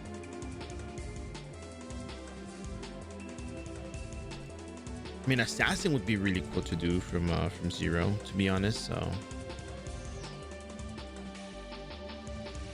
Because that's another really popular class that gets played very often. And I think the whole, you know, building up from one outside of booster is kind of important. Wait, what am I killing?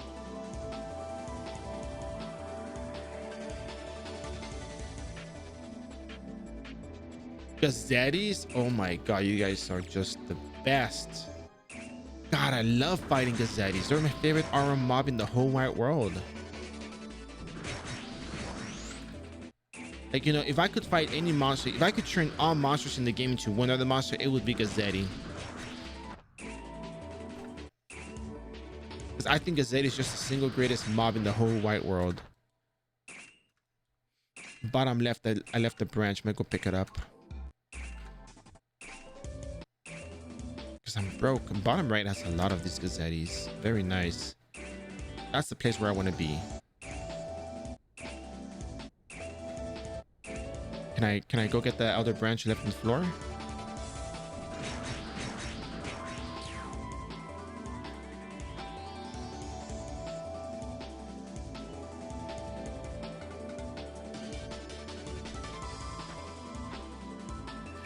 I think it disappeared.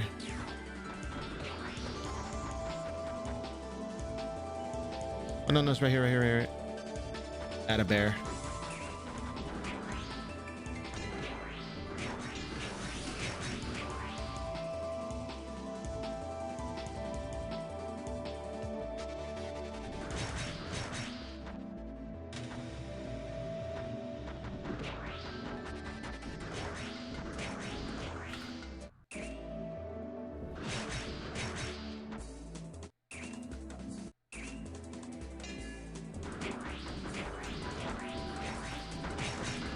Teleport. God, that's way too much damage. But that's exactly why I like Gazetti. Gazetti is a challenge. I don't like it. I hate doing this quest.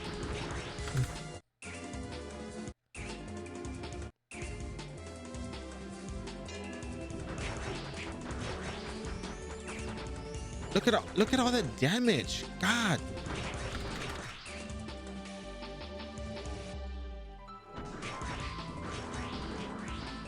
Why are they allowed to do this?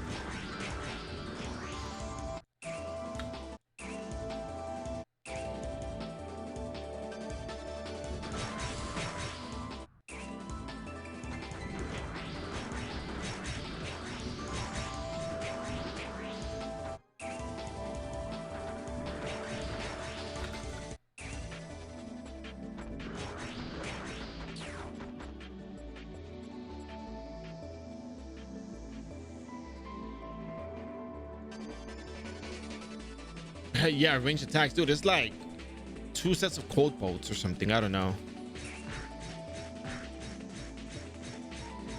So I thought about putting my points into more agility, but I realized that I'm gonna be lacking some hits versus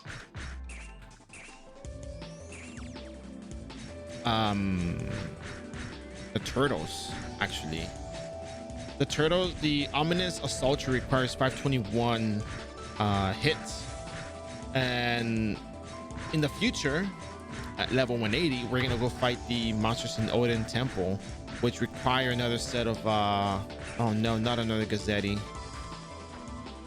Ow, 8,000 damage. Jeez.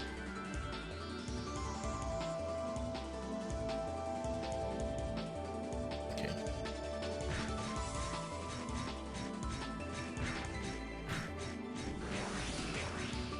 Ooh, Noko.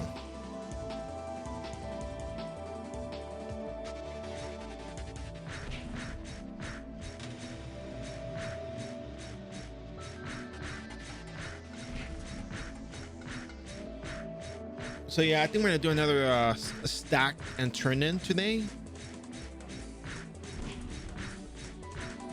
I don't know how far I'm gonna get into the dailies today though, but if I'm considering going all the way to level 150 to 180, then I think I might go further in, to be honest.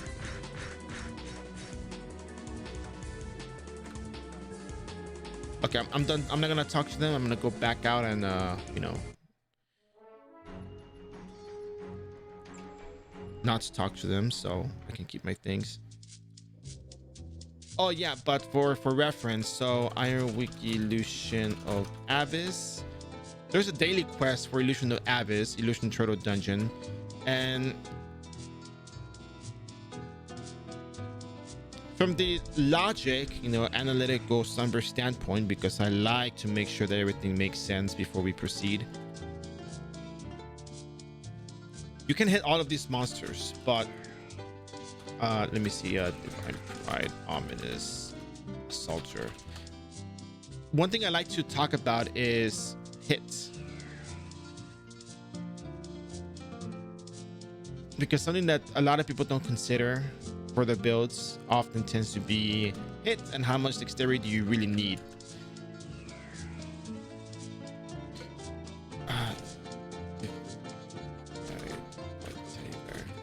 There's also the teddy bear map, which is going to be pretty fun to be at. Spawn.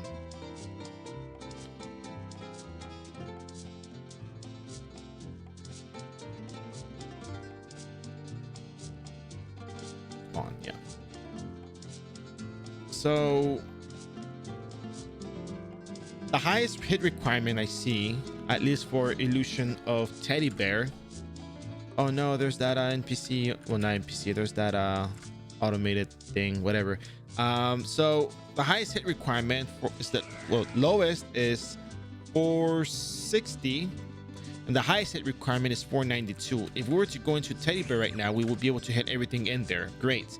Now if we were to go into Illusion of Abyss, the turtle dungeon, the lowest hit requirement is 417.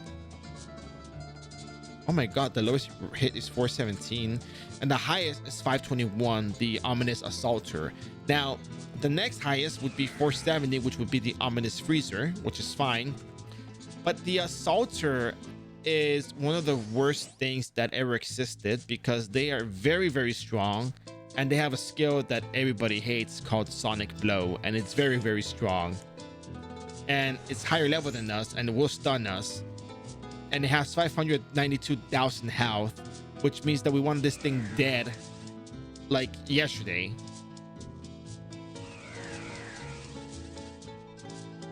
So yeah, we could do that and add the, you know, we can add the dexterity to get the hit for that. We can also add luck to get a bit of extra, you know, single status attack, which might give us a bit more damage, but it's not gonna be all that more significant if you think about it. However, if you do Divine Pride and you look up Holy Fruits, that's the first monster that came to mind, and you look at the spawn and where they spawn, you're gonna see that Ancient Odin's Temple, Odin's Past, the lowest hit requirement here for the monsters that we fight, like the Plasma, the Angel Gold, and the Holy Fruits and Gogol. 530 is the lowest hit requirement for the Plasma Spectrum, and then the next highest is 531 for the Arch Plasma, followed up by 549 hit required for Holy Fruits and Angel Gold, and then 551 for Holy Gogol and 554 for the other Angel Golds. So you need at least 550 hits. So if we were to be level 150, we would actually have hold on a second. Yeah, if you use your buffs, you have 497 hits. So if you were to be level 180, 150, well, we're 150, we'd be 498, and then you were 30 levels higher, that'd be another 30 hit. You would be at 528.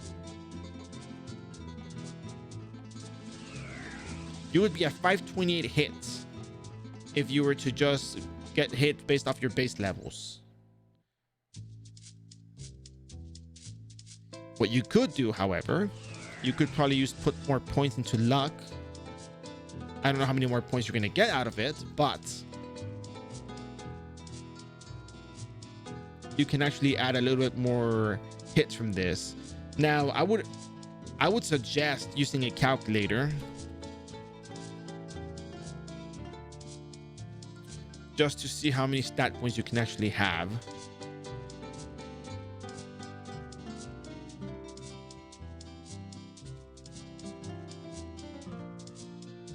But of course, I did not look up how to use a calculator.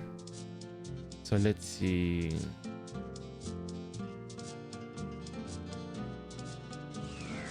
We just need stat points. That's all we care about.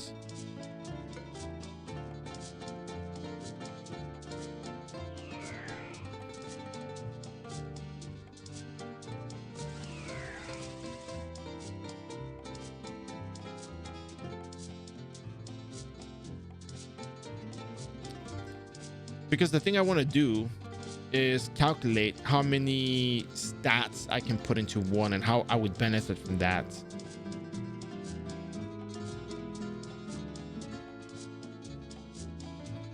Let me see.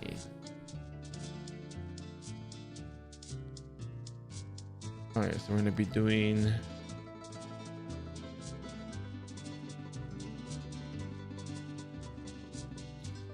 okay, cool. So we're currently level 149. Let's go to 150. Yeah, 149. I'm looking at a calculator we can use right now. So it's just stat calculator. So let me just calculate what I got real quick. The job 45.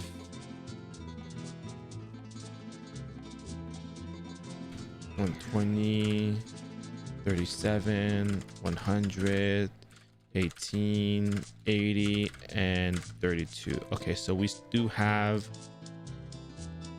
how many more points left over? Okay, we have 165 points left over. So if I was to say, hey, you know what? I want to see how far I could go with hits. So we're going to be adding skills, extended information, self-party and buff, sword mastery, two-handed sword mastery, two-hand quicken. And then we're going to have the spirit dynamo on. And that's going to give us the same amount of hit that we should have.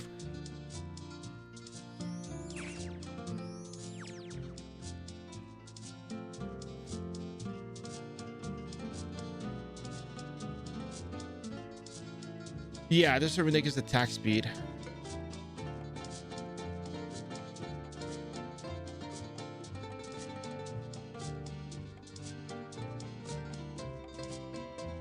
Oh, right. We have these things on us. That's right.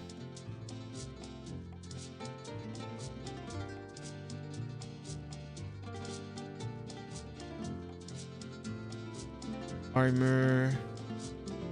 Oh, is there no shadow gear thing to add here?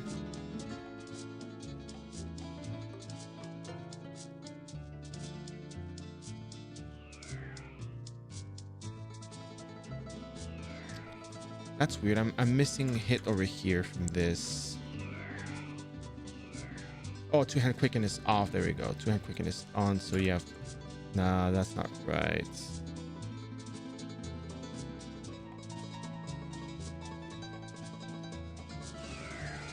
One dexterity and 5, 3. Spirit Dynamo on. Spirit Dynamo level 5, yeah.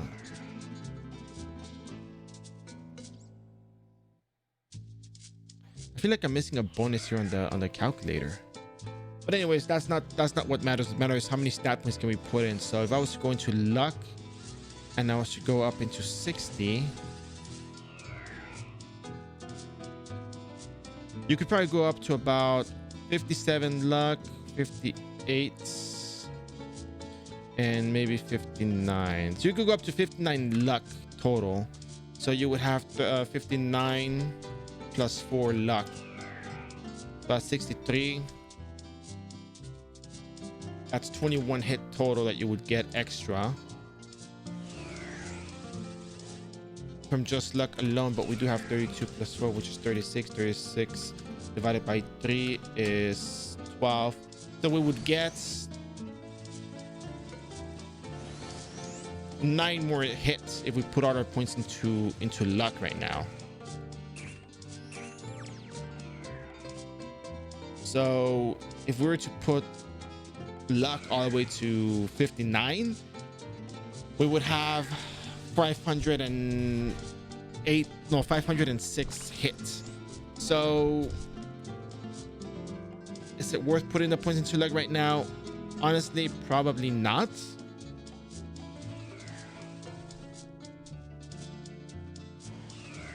But if we just want to get the hit, we could probably just go 1, 2, 3, 4, 5 and be like, okay, we're not really that far in. You know, we could just go ahead and put in more points into dexterity.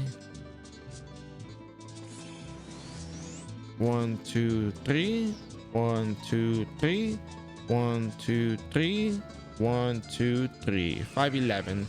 So yeah, we got a good amount of hit from that. We got from 497 to 511.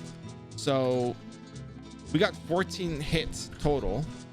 Instead of just putting all points into luck, we got the most out of our stats, and the stat distribution will be great because once we get into fighting turtles, we'll have a better chance at hitting them. But you can also buy the hit food, the Schwarzwald Pine Jubilee, or you can do the quest in the new world for that, or you can buy it from the market, which is also good. And you have enough hit for the assaulters in that other map. So, and then once you get another 30 base levels, you now have 541 hits, which will still have you be 10 off from the target goal. Well, it will have you 13 points off from the target goal of 554. But hey, you know what? Once you get there, you'll worry about that, right? So I think we have our stat distribution problem solved at this point, and we are actually on a good track for future leveling. And of course, you can also just do the daily and struggle with the turtles for now. And when you get 10 more base levels, you'll have enough hit for the turtles. And level 160 would be a more logical level to actually fight these things. So yeah. Wrong locations. 147. 1 hour and 47 minutes into the stream. We have a lot of dailies to cover. Because I also want to go to sleep because we're going to wake up and then, you know, come back here again. So. All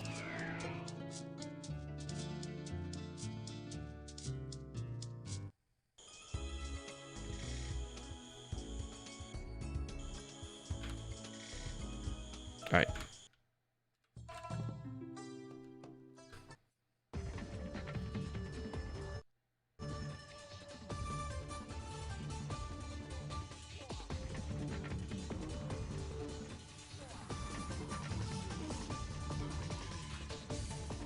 All right, so now we have to do these dailies, which is fine. We're actually kind of strong. Not sure we really have to come back here.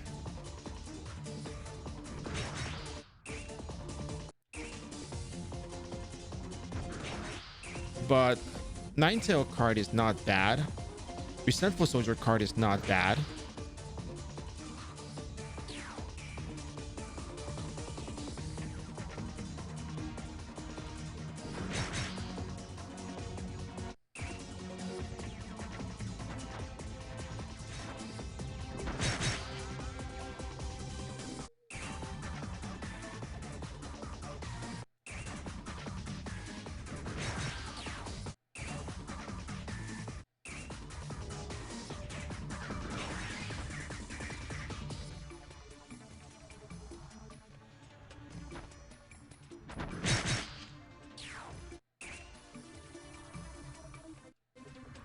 So anyways, once we land near the Wizard of Truth, we'll go try to do it. If somebody's just sitting there camping the spot, it's fine. Just say, hey, hi, I'm here for the daily.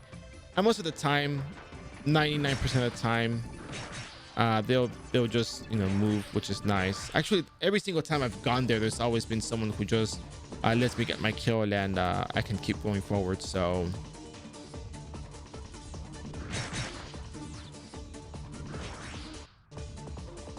I'm perfectly fine with that.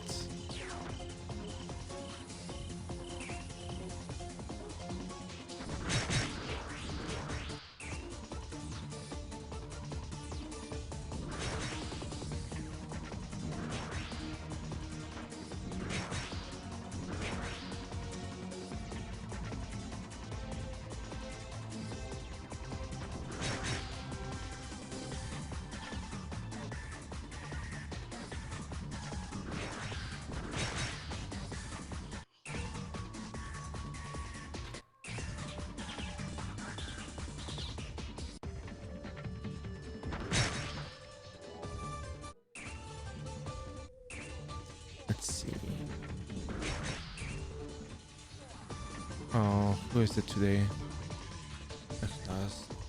Oh, oh, thanks.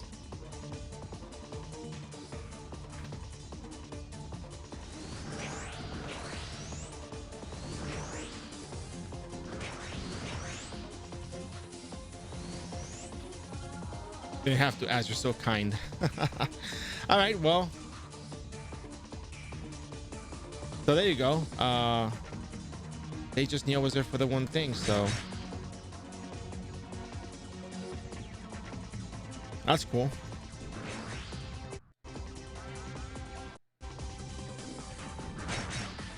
Angry Nine Tail complete. We need 5 more resentful soldiers.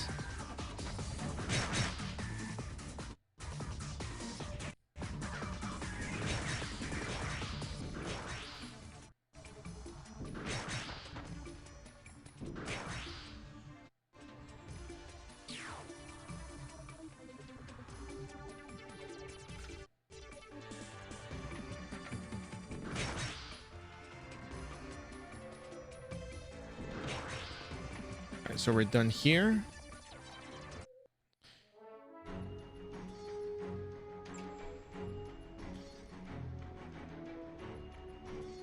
I'm a little iffy about the illusion of vampire dailies.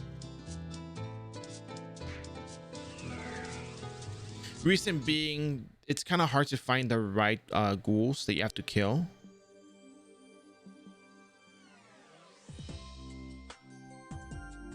No es que no me guste, es que se me hace más fácil correr estas otras instancias.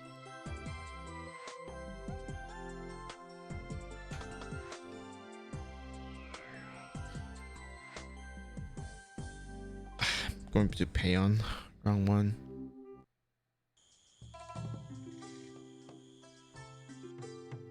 Wait. Se me hace más fácil ir a estas, pero creo que al fin del día, creo que depende del jugador escoger a dónde quiere ir.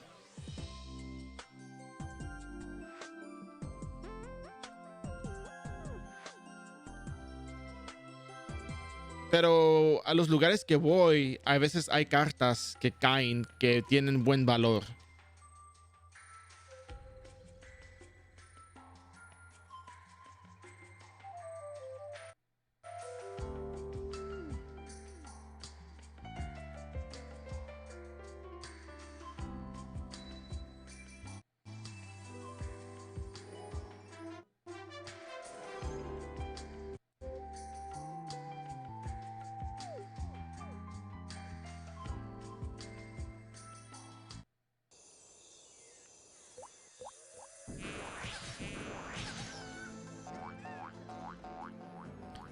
So as that's if I don't like going to Nightmare's Jitterbug, and it's not that I don't like it, it's just that there's potential Zenny in these places that we go to. So kind of why I like to go to them.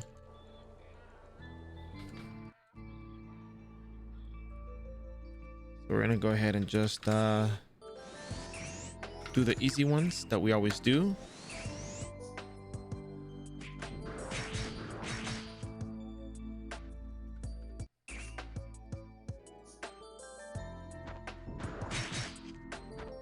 And if we get lucky and if we end up getting a freaking Sweet Nightmare card, then yeah, that would be great. It'll have made running the daily thing worth it.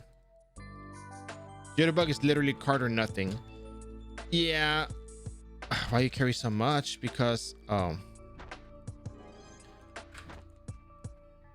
an adventurer, man. Okay, I'm just gonna drop some stuff here because it's not doing me any good to carry all of this junk.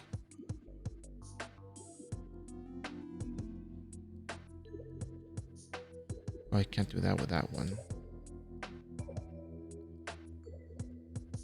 I can't drop this. I have to NPC them. Okay.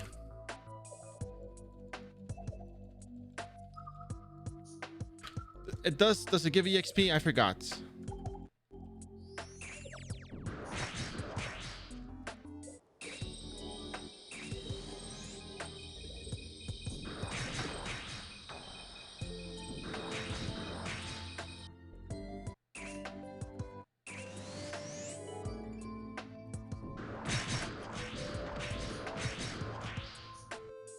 I think the problem is that even though Sarah Memories gives some EXP, it's really not a whole lot.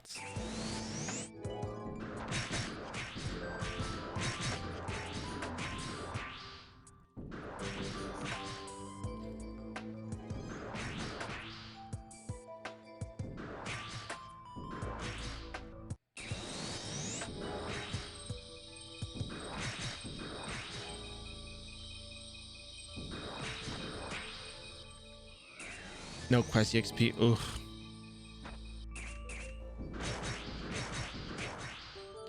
But do the cards that drop there, are they worth something?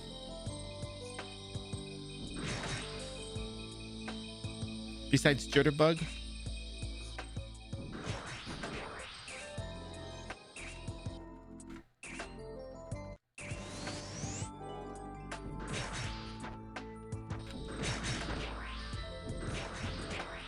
Wow, we're due for another Hasty Forest right now.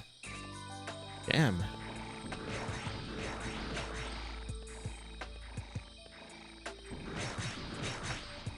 You know what? Honestly, I'm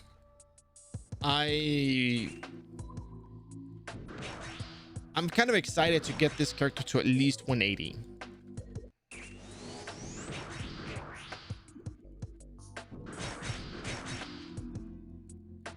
And then I'm excited to do Assassin to 180 as well.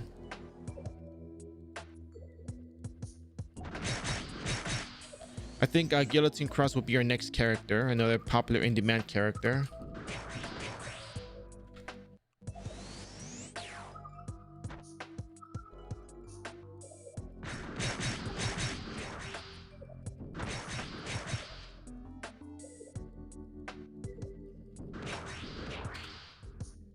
Well, how do you feel about Rebellion, Vivid Dort?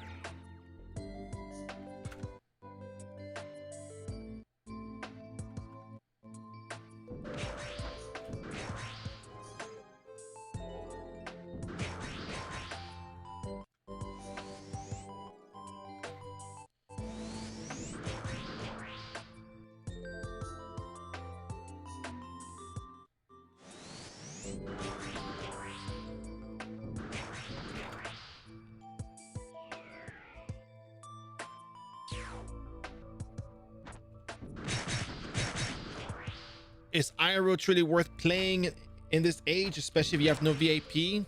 I'm gonna tell you something. You see, worth is subjective. No, this is not like philosophical stuff. I promise you, like it's a legitimate response. Because I'm not the one to just say yes or no, because I want you to be able to be the one to decide. So you're playing a video game. If it's a game that you had fun with at one point and you think you might have fun with it, it might be worth it.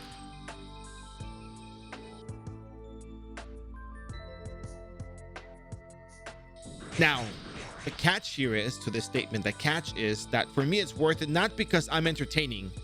Remember, I'm entertaining. That's why I'm streaming this, because I'm entertaining, right?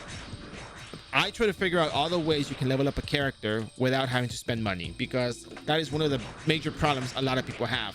For example, you ask if it's worth without VIP. I can tell you it's worth without VIP. A lot of other people will tell you that after 150, you're going to be needing a lot more equipment. Me, on the other hand, I want to see how much more equipment do you need, at least on a Rune Knight. Which, by the way, Rune Knight, I've been leveling Rune Knight this whole past week. It's been very, and I mean very easy. Probably even easier than Ranger.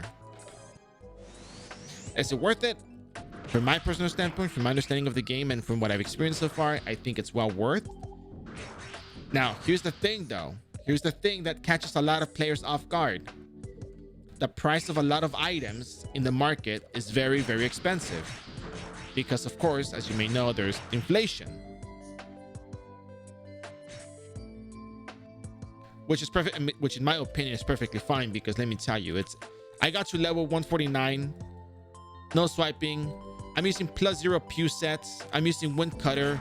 I make my own runes. Farming runes is not hard. It's very, very easy. You have 100% success rates with this build, but in general you have 100% success rate if you use the Mystic Runestones, which is kind of one of the things that tell people to farm. So yeah, every class has its way to go about leveling. Every class has its bread and butter. It's just a matter of understanding how good it is and where you can apply that. Maybe mage classes may not be as lucky as the Rune Knight. Probably. But if you do happen to play, if you do happen to be interested, if you do happen to be so, and you want to know anything about the game, this is the place to ask, because I'm very happy with answering questions. Again, because one, it's entertainment. Second, not just because of engagement, but because, you know, I can at least tell people how I perceive the game and how it's been made fun for me.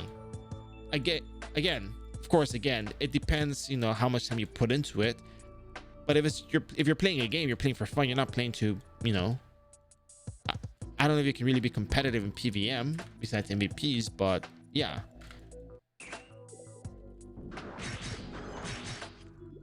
By all means, worth a shot.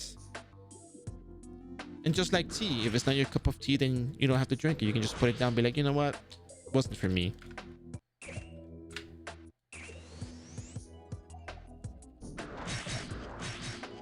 And that is perfectly fine, because it's your choice whether you want to or not. So there you have it. That's my take. But if you do happen to play, I can give you all the information you need to know, because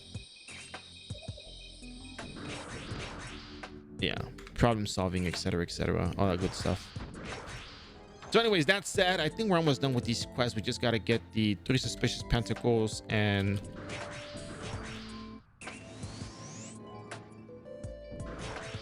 sí, son misiones diarias. Estoy haciendo puras misiones diarias. Y con las misiones que hago hay probabilidad de que caiga una carta, pues que tengo que matar los monstruos, ¿no? Y si cae la carta, pues qué bueno. La puedo vender en el mercado y me dan buen zenny por ellas, entonces sí. Aquí sería Sweet Nightmare o Restless Dead, cualquiera de las dos. En Illusion of Moonlight sería el Restless... No, ¿cómo se llama? Resentful Soldier o la Angry Ninetail card. Cualquiera de las dos. Illusion of Frozen, creo que cualquier carta que cae usualmente es buena. Creo que más la Gazette y la Ice Titan. I haven't played in so long. I'm essentially new. I haven't played past trans. You know what? I got you covered. Because it turns out, it turns out that 2 weeks ago, I did a stream on Sunday, which is very rare for me to do Sunday streams. And what I did was I showed people how to start a character. And in particular, I used assortment to show that. I've seen the name, but I don't think I've seen a lot of the videos. I probably saw one long time ago, but name sounds familiar. Oh, you know what? No, I did see it. It was on a Reddit post. I saw on a Reddit post. Yeah.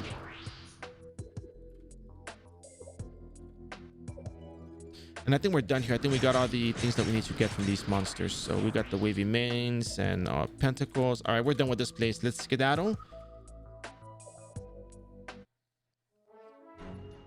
We have these done, so we can start moving on towards Biju, Ibo, and Cutie. ¿Qué precio tiene ahí la Face One? ¿La Face One que la Face One Queen o Face One regular?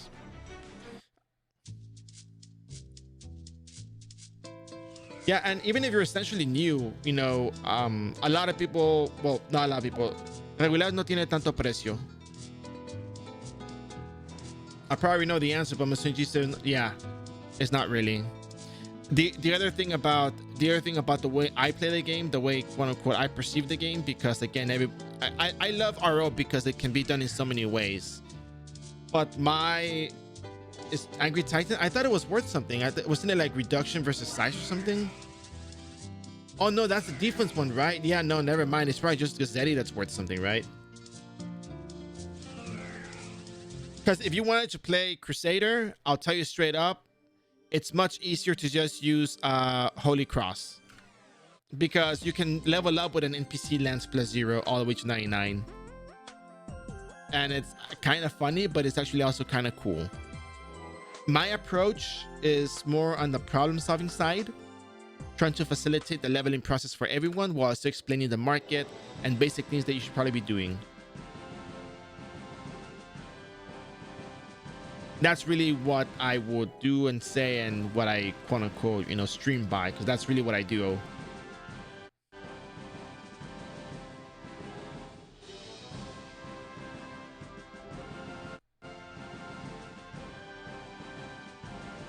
But any class you want to try, I can, you know, outline something for you, explain, and probably give you a VOD, a video you can look at that'll kind of give you an idea of where to go, what to do, and yeah.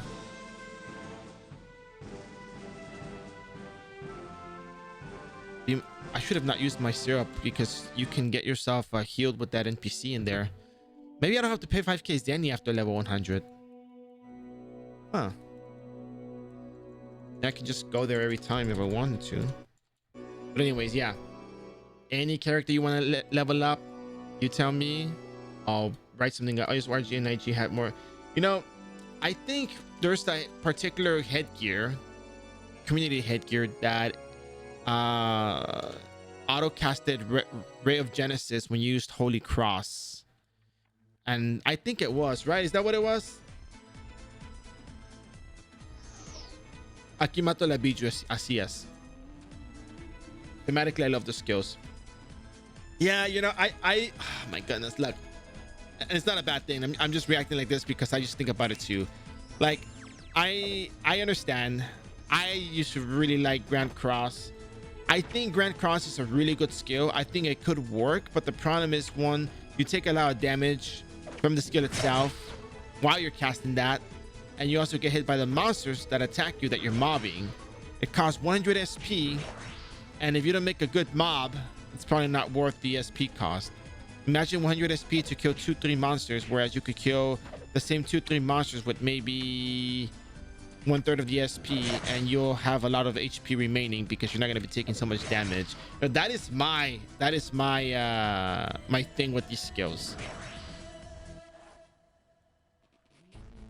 And that is why I'm always just like very adamant about a particular leveling approach, because it just makes things easier.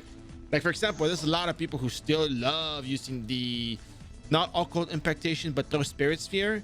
But I tell people, you know what, throw spirit sphere is nice and all, but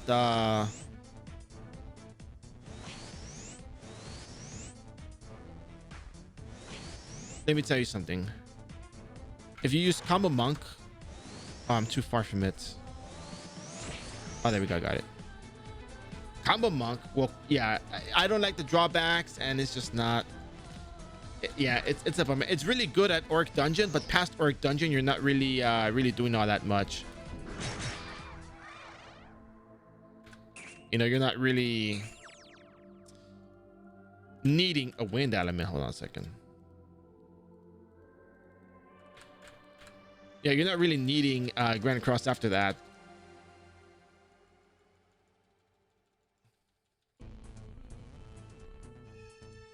Fixed cast reduction on what? Oh, like on the runes?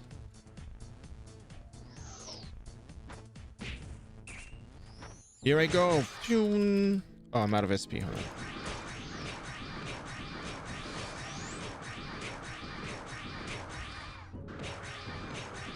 Oh, hold on a second.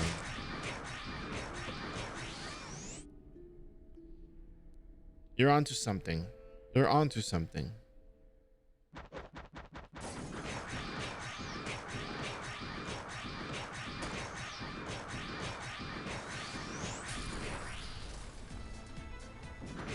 I kind of just like using the whatchamacallit,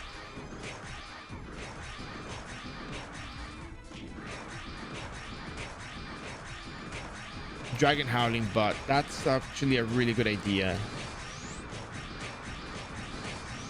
That's actually a really good idea. I think that should be implemented.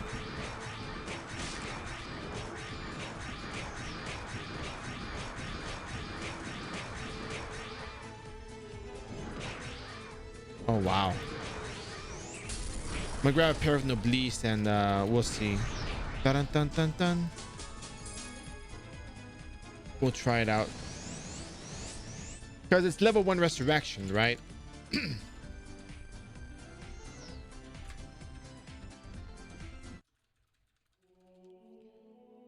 And level 1 resurrection has a 1.2 fixed second cast time. Right. Good point. Very good point. I'm gonna add that next time. I'm gonna add it for tomorrow, actually. We'll talk about that tomorrow. And then we have another daily quest over here, which, by the way, I better not lose track of the stuff that I'm doing.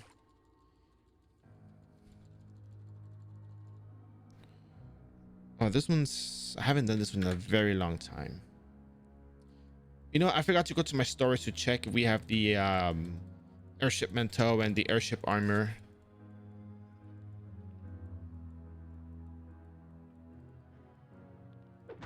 Would have been probably cool to do that, right?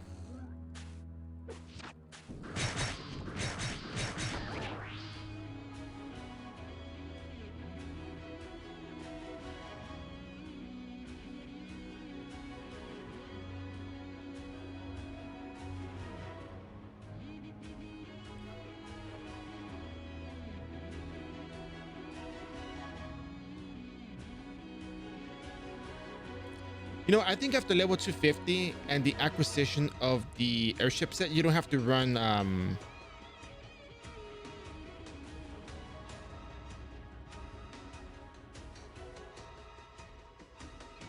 you don't have to really run airship raid after that anymore, I don't think.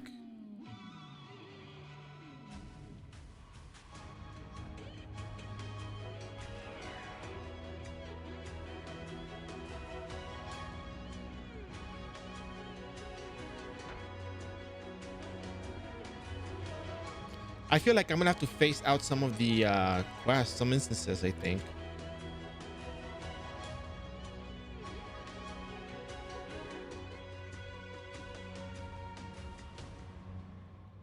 All right. Oh, guess what time it is?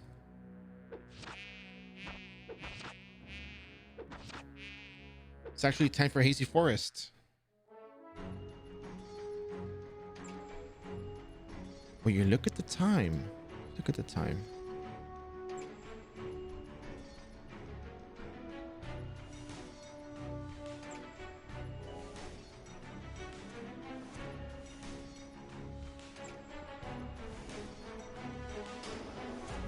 Oh, yes, indeed. I have the full set now.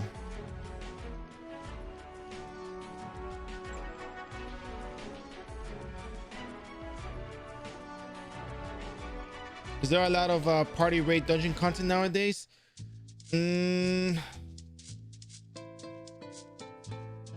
There are some instances that people run as a group. I think they run it as a group, right? But the party content is really more just party leveling, but everybody levels on their own.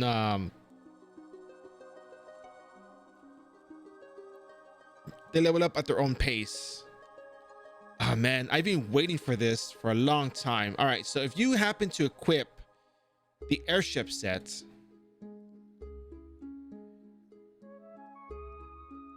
guess what? It's account bound. You do get some extra HPSP, but increases movement speed.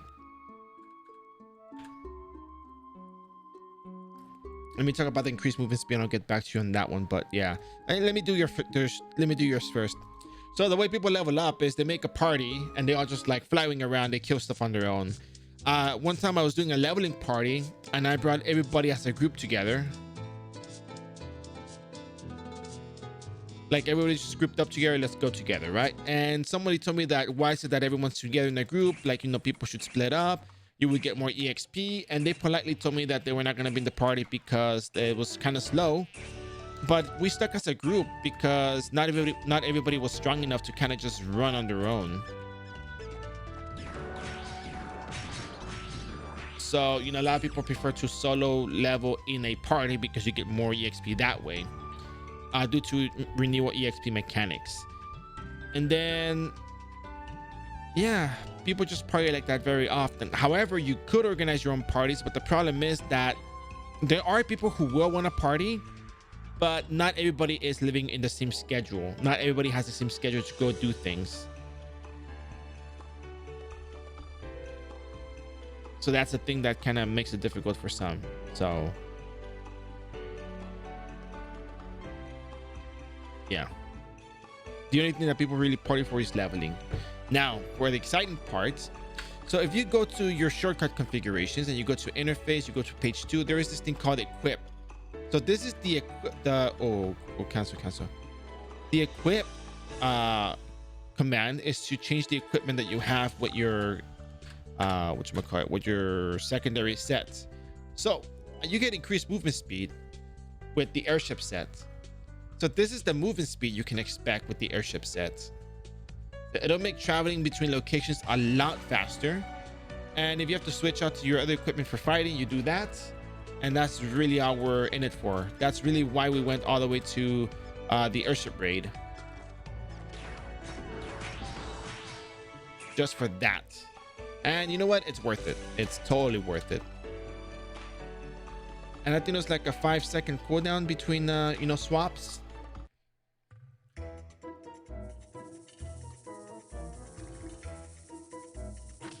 And here we are once again fighting the monsters in the hazy forest. And the increased movement speed is the same as any other equipment that gives you increased movement speed, even the same as Moonlight Flower card. Moonlight Flower card is pretty much the same kind of movement speed increase as this set, or rather this set is the same as that. I think the same as Agi Up as well. So if you're in the business to move fast, then you want to run airship raid just for that. And after level 150, you can just leave it. You don't have to keep doing it. If you want to try to get a card there, by all means. Like right now we switched off to the other set, and we're gonna just switch it off because we can, but we do have to fight some monsters, and we are gonna have to take more wind cutters to kill, so it's not worth switching it in here. It is worth switching in between locations, but yeah, you might find yourself needing to switch your equipment back again and yada yada yada. So I really just advise doing this when you're in the moving around episodic content, or you're trying to get to one location from another part of the map or another part of the game and that kind of stuff. So this equipment does have its utility, it does have its place, and it's really good for F2Ps because you get increased movement speed on just a single equipment swap.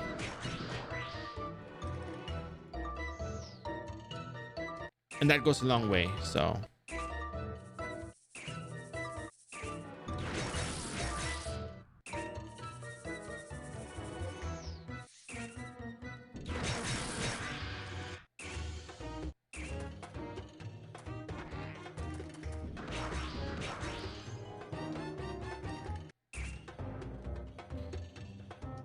finally we have that equipment, and that's great.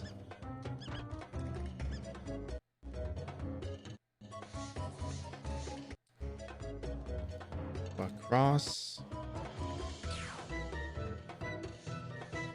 and then maybe the tire is up here. Oh no, it's on the next one, I think. Oh no, we already killed it. Yeah, we already did that. Ooh, Mystic Rift Winston, I'll take that.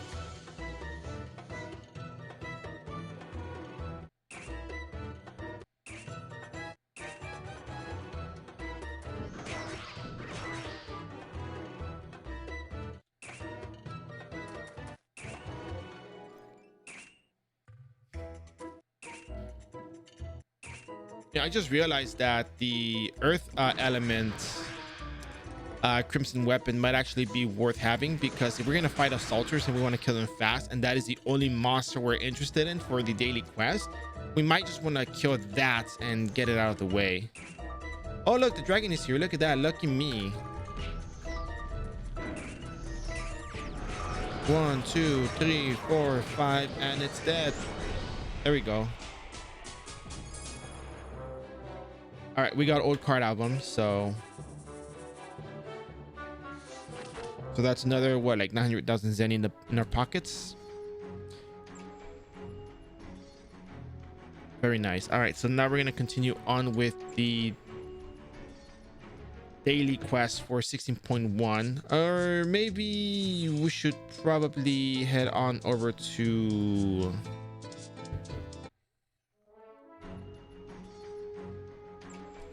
Evil and the other thing, Cutie. we're gonna do that. But first, entrance weapon shop, train station. I don't know how well worth this one is running.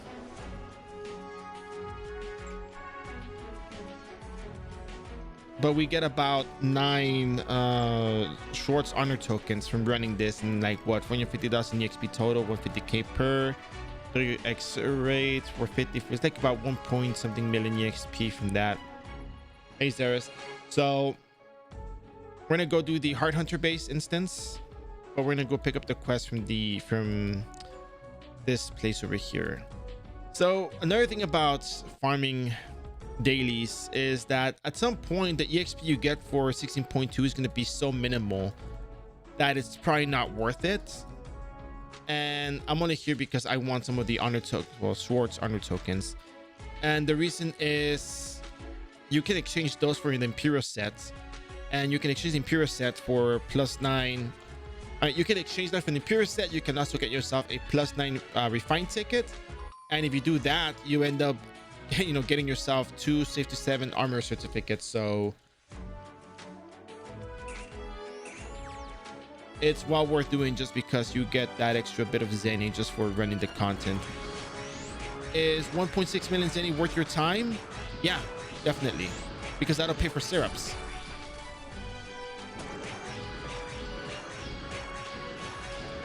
Yeah, you get 0.2% EXP from that kill. 34.5. Yeah, you don't get a whole lot of EXP. That's fine.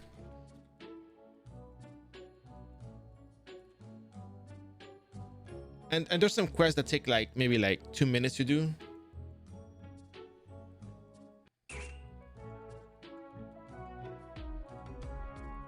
But yeah, it's just depends on what you want to do with it. If you want to do it for the tokens, you get yourself the save certificates, by all means.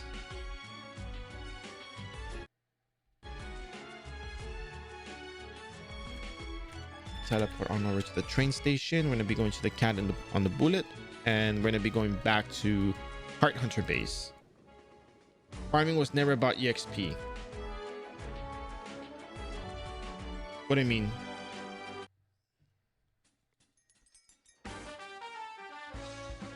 What are you talking about?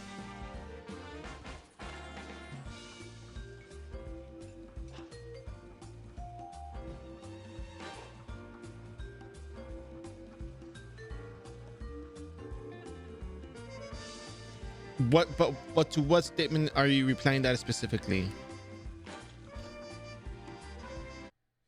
Are you replying that to what I said just now? Because I don't remember what I said just now. Well, not that I remember what I said just now, but the exact thing that you are talking about. Yeah, you don't get a lot of EXP. Yeah, exactly. Like I'm putting into perspective, you're not gonna get a lot of EXP, because initially we from level 110 to level 121 we did get a decent amount of EXP from doing the daily quest, which at that point it was actually worth running the dailies just for the EXP. It was less fighting necessary and more EXP acquired, and it's useful for a lot of classes that are not at the fighting caliber, like Rune. So early on we did it for the EXP, secondary for the Schwartz honor tokens, but now that we are higher level, we're in it for the Schwartz honor tokens to get ourselves the Imperial sets. Oh, Heretican. Material Chimera. So we're done with Material Chimera, and we just gotta kill this. Yeah. So now we're just doing it for the Schwartz honor tokens, which is great. Am I not facing this? Whatever. All right.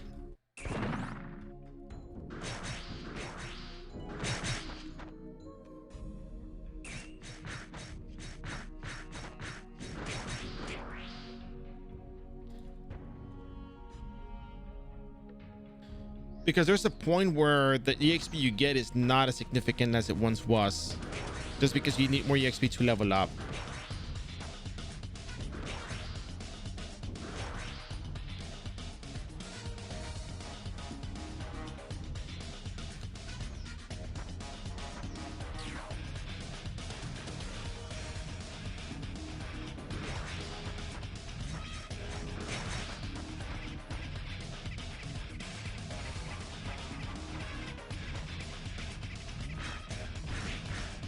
Okay, I got Storm Blast there.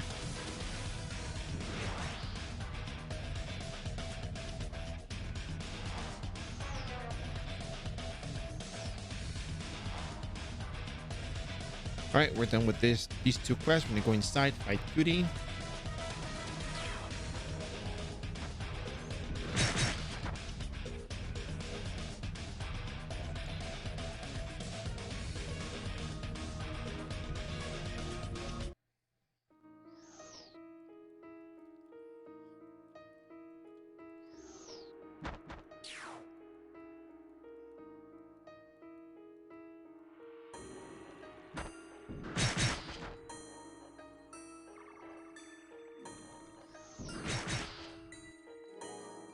But yeah, so after a certain point, you're not really gonna be, doing certain instances because they're just not as worth to you at the level you're at.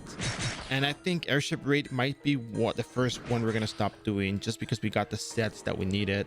It's not gonna say that it's not worth running.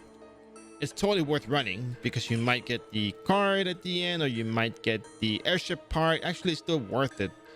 The airship engine is the gremlin tame, and people do pay a good amount of zenny for that. It depends. I mean, how much do you value? I mean, it then comes to the amount of how much do you value your time to run a particular instance for a very low drop rates.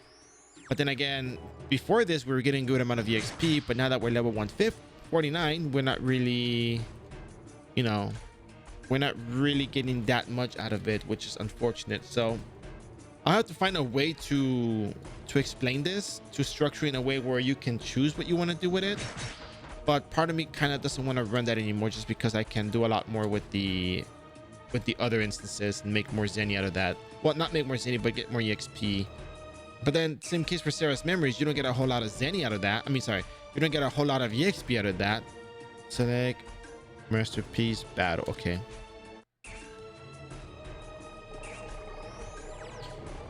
I don't think you have to use the runes for this. I think we're gonna be fine without the runes. Let's see.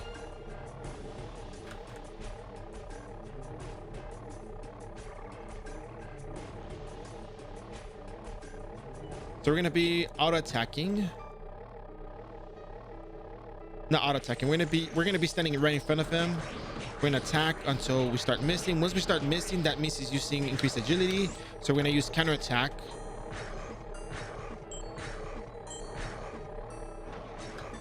Okay, now we can hit him. So we're gonna spam this. And once we start missing, that's when we're gonna start using counter attack again.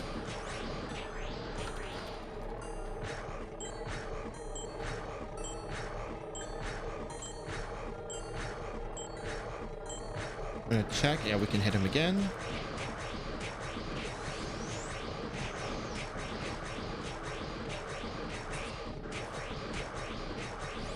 We start to miss. Counter attack.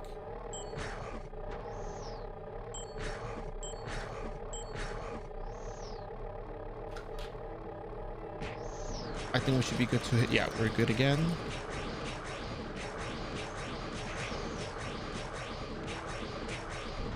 Dun dun dun dun, and we get nothing. Unfortunately. Sweet. We don't get a lot of EXP. I don't want to come all the way over here to turn these quests in, so yeah, we're not gonna turn these in with a battle menu buff.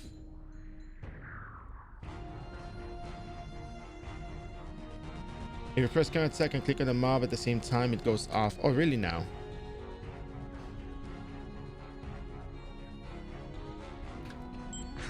Ah. Okay, I'll try that. I'll try it for evil.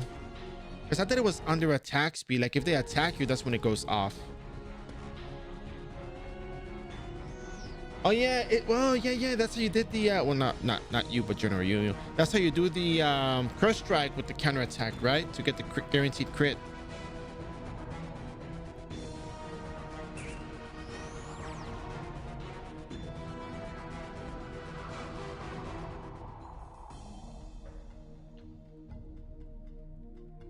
Ah. because the duration, right?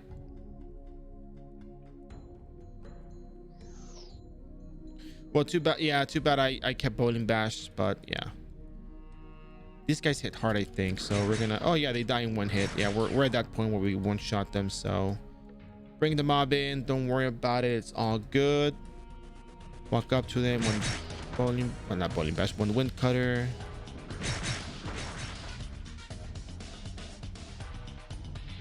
But they do hit pretty hard though, so don't get too confident.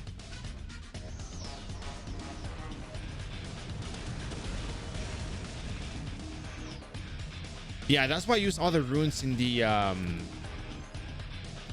episode 17.2. That's where you have to use the runes.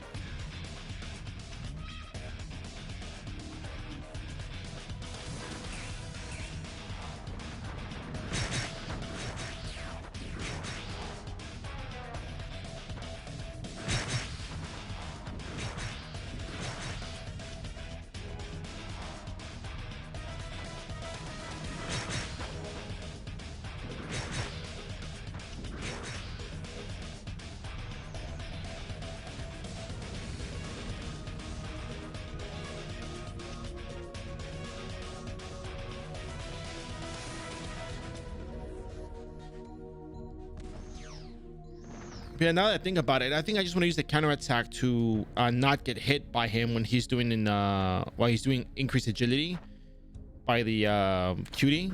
I don't want to get hit by cutie when he's in increased agility. So it's kind of more like a oh crap, I walked into the thing. How? Oh, because I stepped on this cell. Oh, never mind, screw it, it happens. One little misstep and you die. Tragic. Tragic. Hey, how you doing?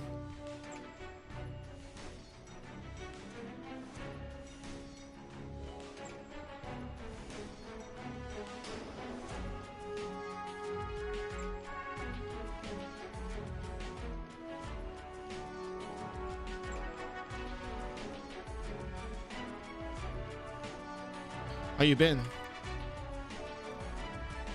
Anyways, tragic, but it happens. So let's go do the 16.1 140 plus quests. And then we're gonna jump into 17.2, and I think we're gonna leave it off at that. I think that might be the best spot to stop at. Yeah, I've been streaming earlier, so well, same schedule, almost the same schedule as last time. So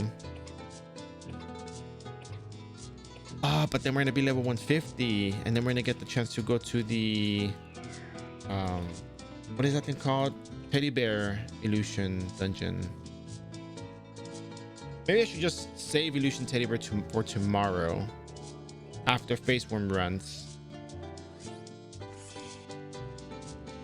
But then you get XP from the main training, right? Yeah. Yep. Yeah, because I know there's people who want to see level 150 to 180 at least, since there's a lot of difficulty in getting EXP for those particular levels. So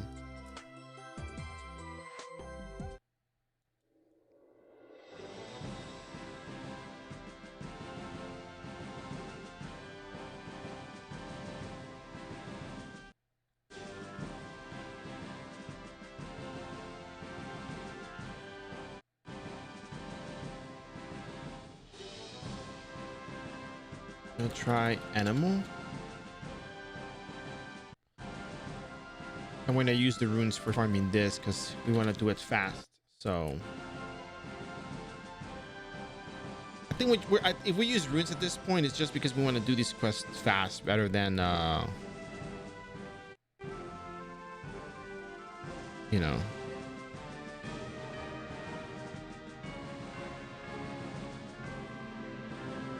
Yeah, if you use the runes, you just want to go fast because you're going to do more damage.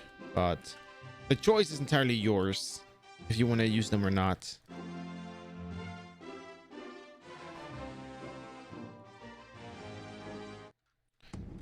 I'm going to opt for them just because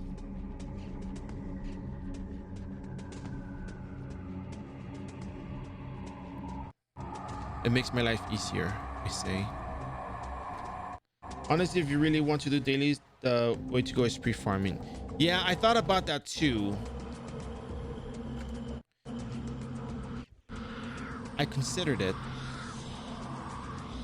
but I wasn't entirely sure because I kind of like covering this particular dungeon every time just because a lot of people don't see it. But if you just do the turn-ins, then yeah, it's true. You can just farm it. People will see you farming it ahead of time anyway, so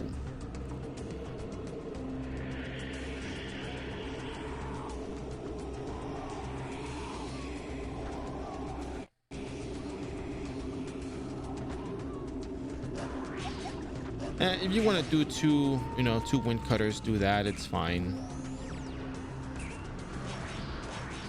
If you want to do just two on the watcher as well, then yeah, use your rune spot.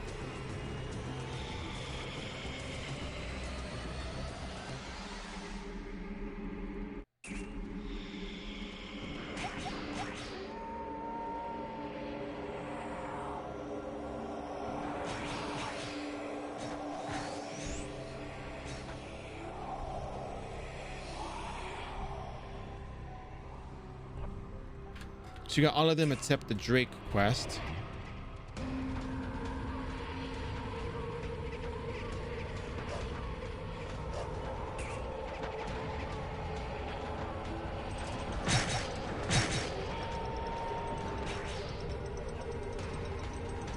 Everything but the Watcher dies in 2 hits. How can I make this easier on me?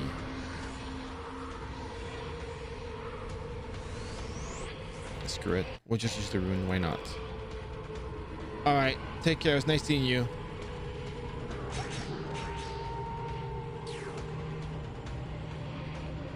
Take care.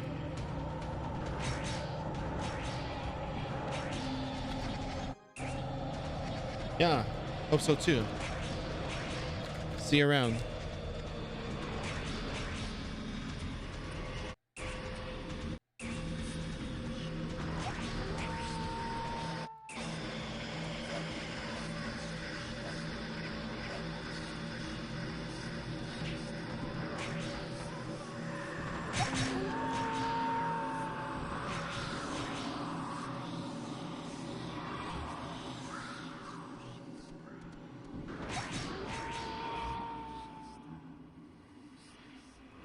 I think it's fine to do this quest on the daily because you at least get to do the 50 brute quest for the Richard family.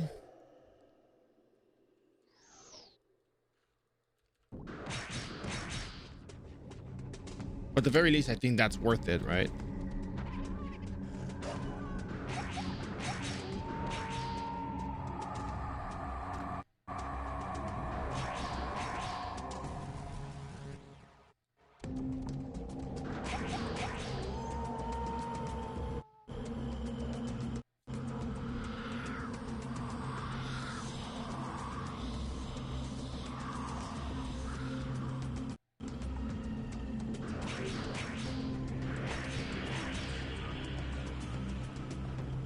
I don't know if there's really a market for these items, but it'd be nice if there was, in a way.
Yeah, I think the bathhouse and the other dailies are not gonna take as long as I think they might, which is pretty good because I think it's just like a matter of using 2 Lux Anima runes and just, you know, going to town on those monsters. I barely see them inventing shots, but I feel like they should be. I feel like they should be too. It's just very useful. It's just really easy EXP. But a lot of people just opt for like doing Gramps and all the other stuff that is just, in a way, it's just easier.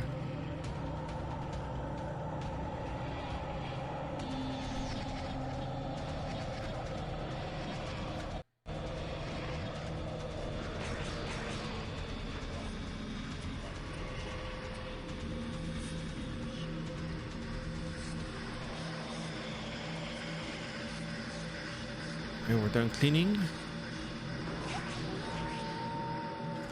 We're almost done with the humidifiers.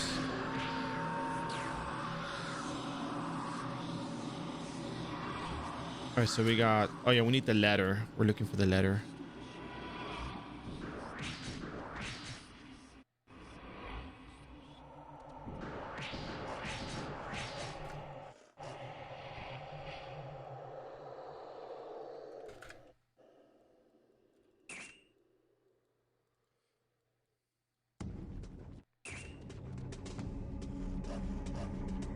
Yeah, I think so too. Why we don't see it is beyond me, but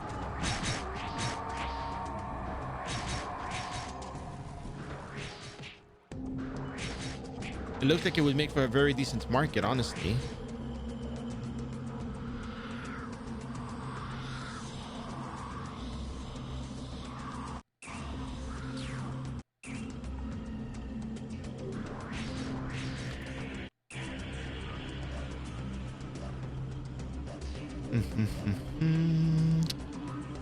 Okay, okay.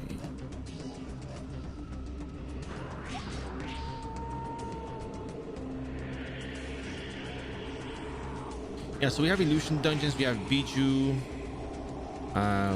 We didn't finish the quest for the Heart Hunter base, which is fine. You can't win them all, and that's just okay.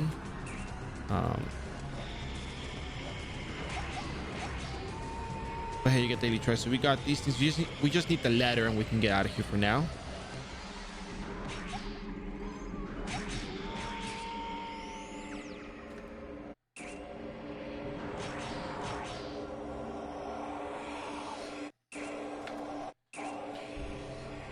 So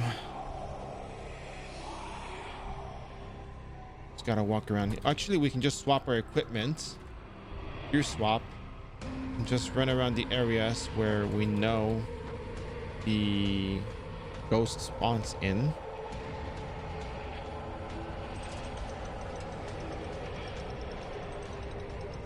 Actually, kind of around this area too, right?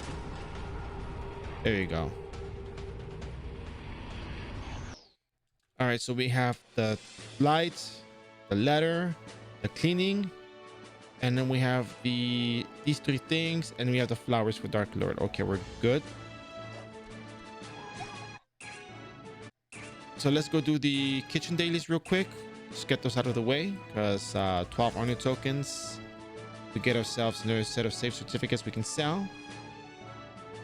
And we can actually make our own Obelisk boots because we need them for the fixed casting time reduction, which is a good idea.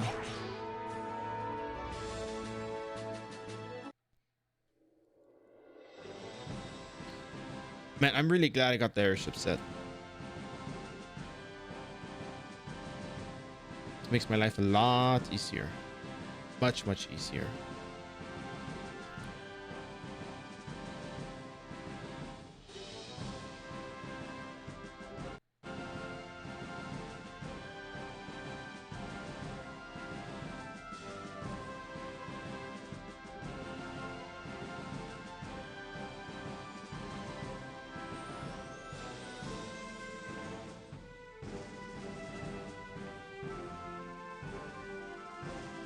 Soft taste. Okay, you want butter.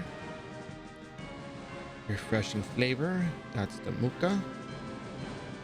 Refreshing flavor. That's the muka. Soft taste. That's a lot of butter, my dude. Noblesse español.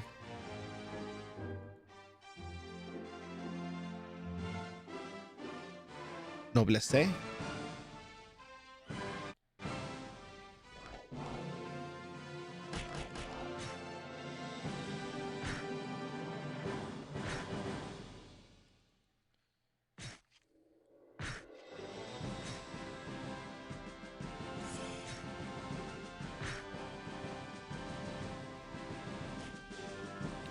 Ooh.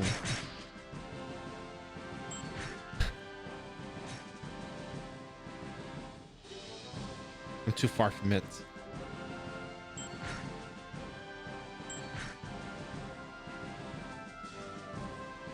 Oh. Oh, but you can cast it right away anyways, even though you have the little short time on there. The little cast bar thing going.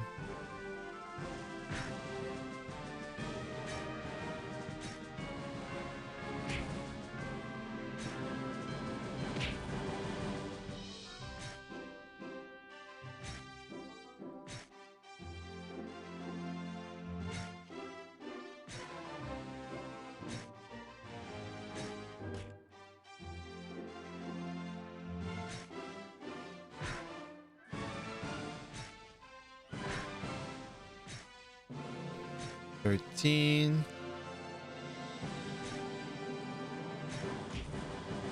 So close, so close. 15, there we go. So we're gonna turn the dishes in. I'm very glad we have this set. Just makes our life a lot easier now. Just run fast and get everything done fast.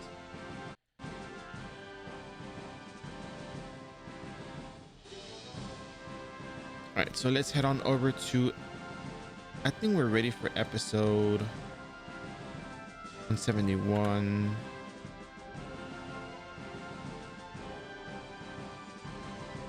At 150. I think we're ready to go do episode 17.2 dailies.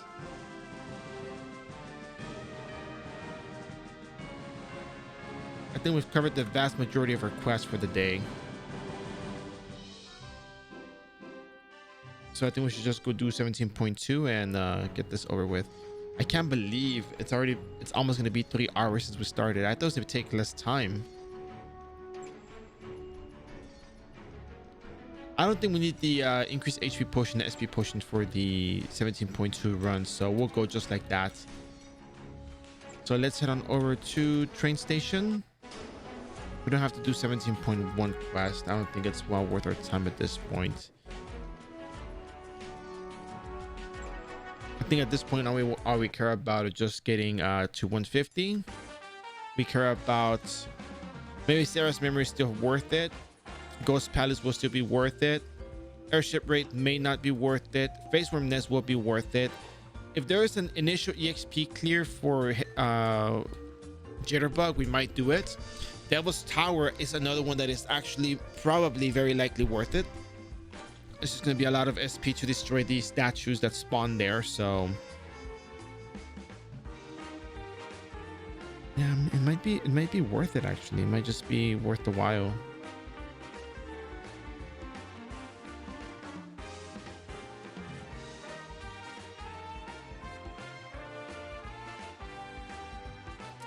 So yeah, I think we'll do just that. You know what? Sage's Mansion Garden.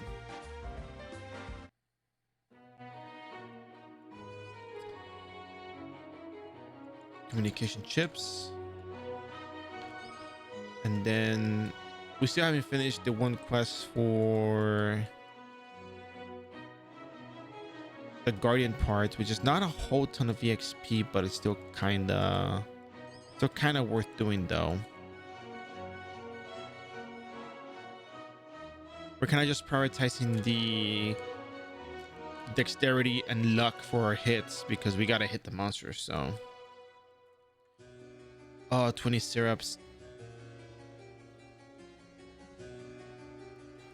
Yeah, we just have to use the first 3 anyways, but oh, too much SP. Well, we have more mandarins, so we can use the more mandarins.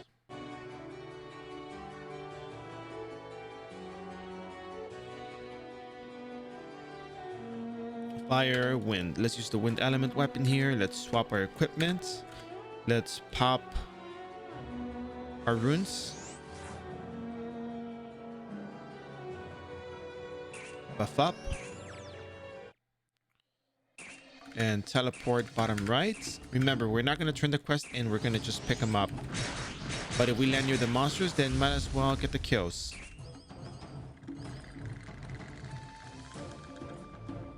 Maybe it's better for us to use our movement speed sets. Get there, swap, and start killing. There we go.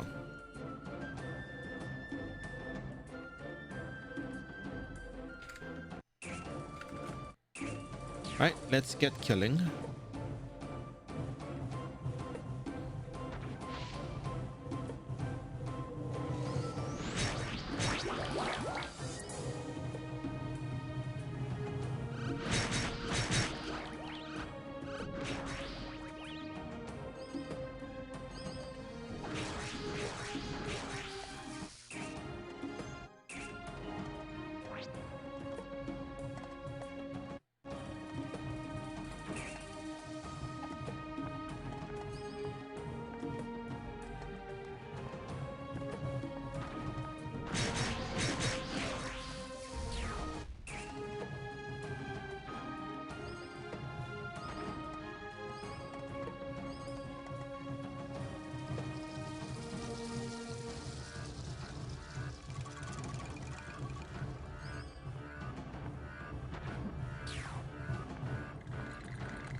Oh, there's a lot of broken cleaners here. Very nice.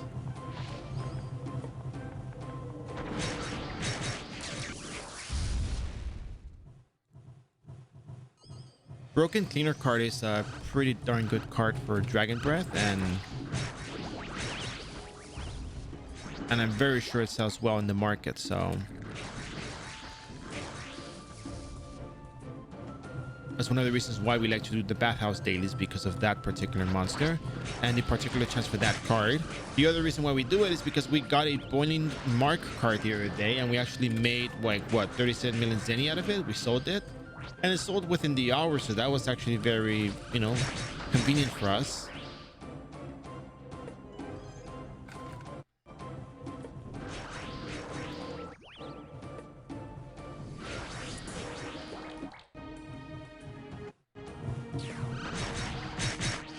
So hot water mark complete.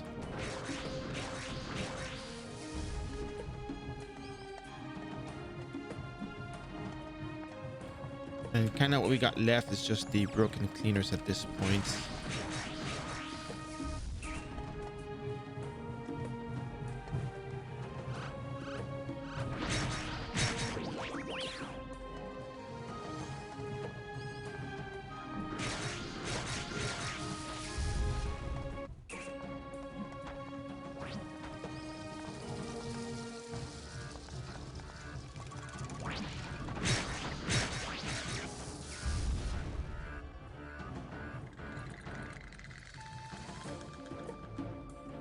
We might also be able to finish the library dailies within one of these set of runes.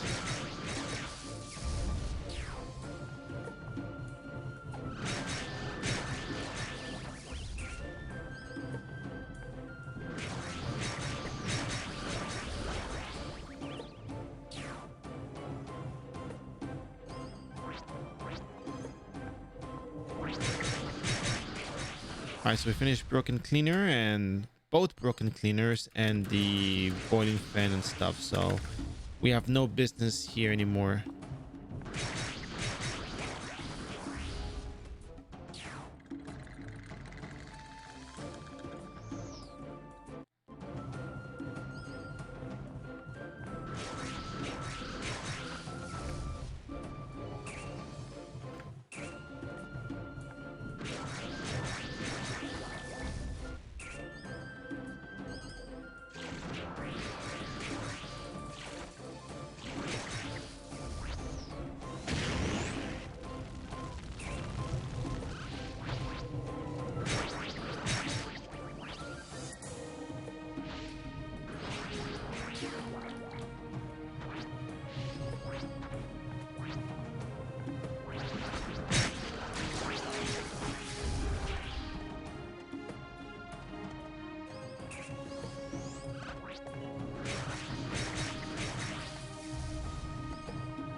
All right, we gotta get out of here because we're done with this place.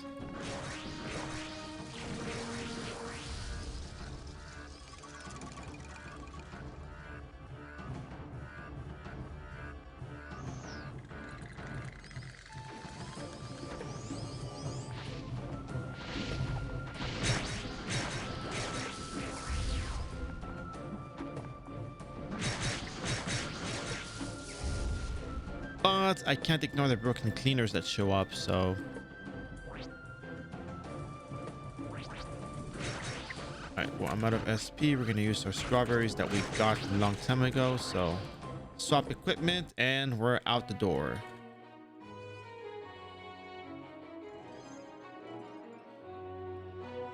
Let's go do our dailies for the... library, and I think once we do the library dailies, we're gonna jump into the power plant, and that'll be that for the day, I believe.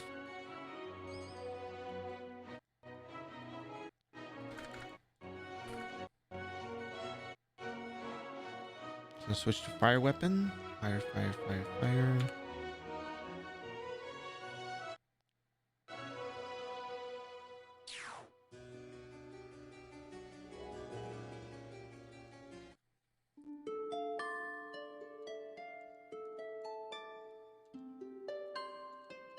Right, so we got our sets back on.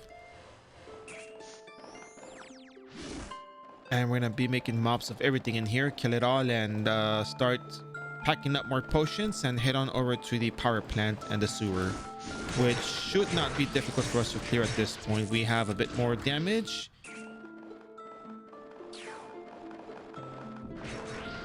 Our survivability should be slightly better, and I think we got what it takes to do this in 15 minutes.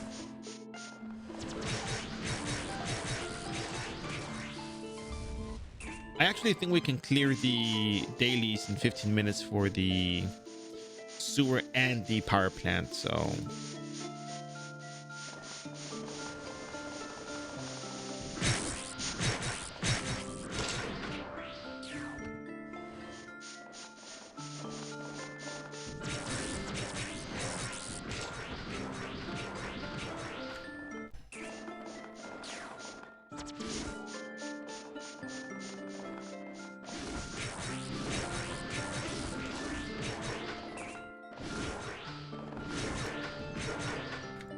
Wow, these books are hard to hit.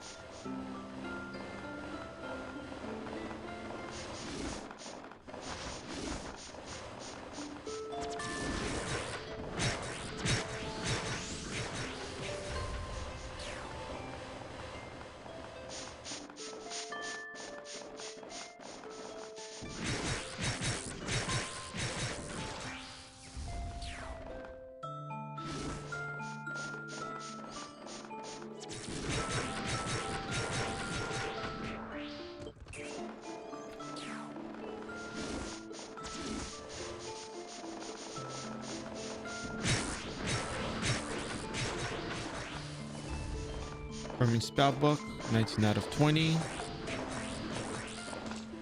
Bookworm, 16 out of 20.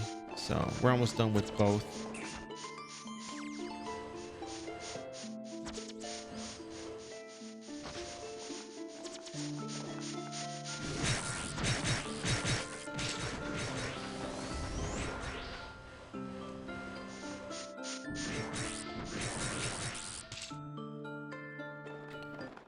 All right, we're done with both dailies.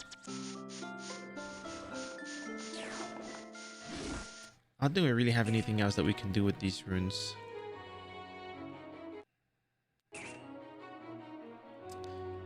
You have to finish the Pitaya quest, the main quest, right? Before you can start doing the daily.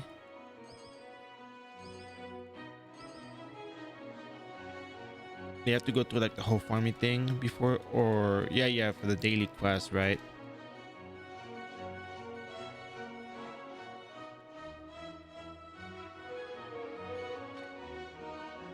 I'll start with this tomorrow, I think. Probably better.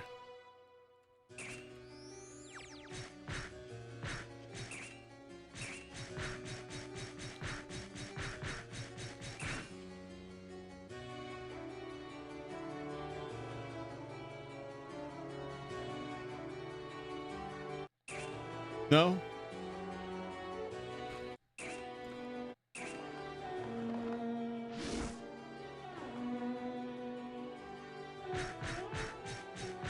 Hmm.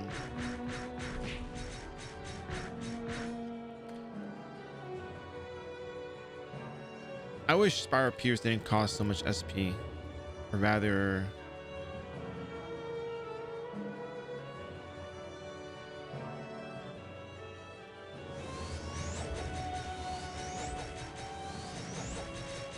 probably a waste actually.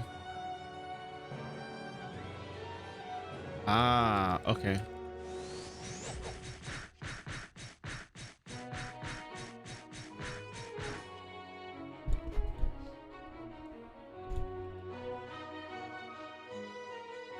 All right, I'm gonna go back to town.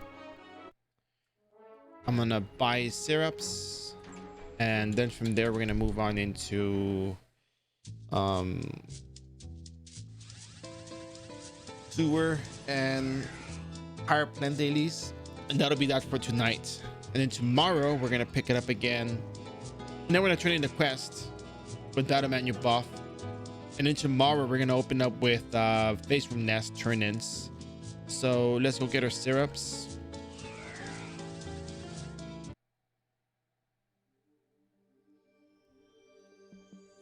I should probably set up a shop again, but I'll do that tomorrow. Just, yeah. Syrup and search.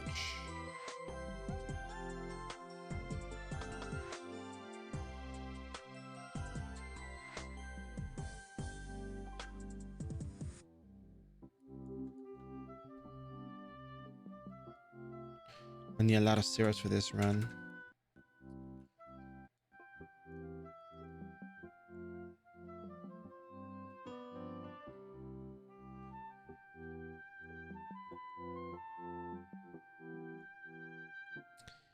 Yeah, they shouldn't be so bad, I don't think.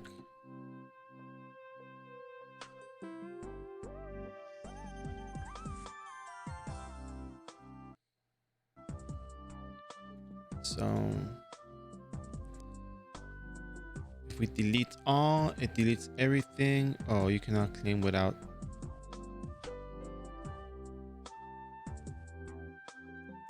There we go. Okay, cool. So this is syrups, I believe.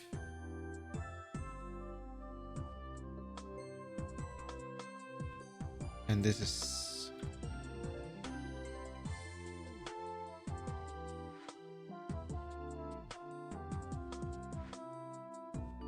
syrups as well. Okay, so we're gonna write another mail. Syrups.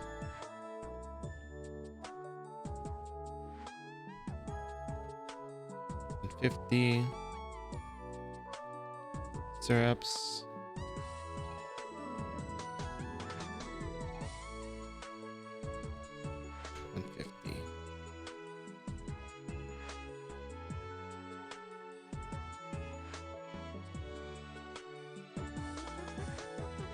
Yeah, I'm gonna go to the storage. I'm gonna pick some stuff.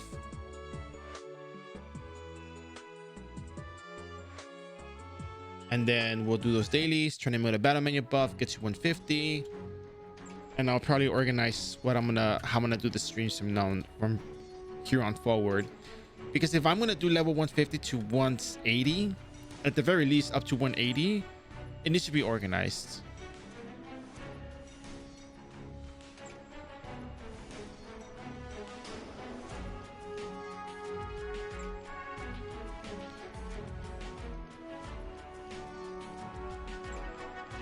I might use the transformation scrolls later. I have to carry out the fruits baskets. Sorry, it's on 2/5. Okay, I'll get another one tomorrow. We still have 64 of those runes. We still have a bunch of elder branches, I believe. Yeah, 57 elder branches. Yeah, we can make this rune so easily. We can even make more Lux Anima runes with this Zenny.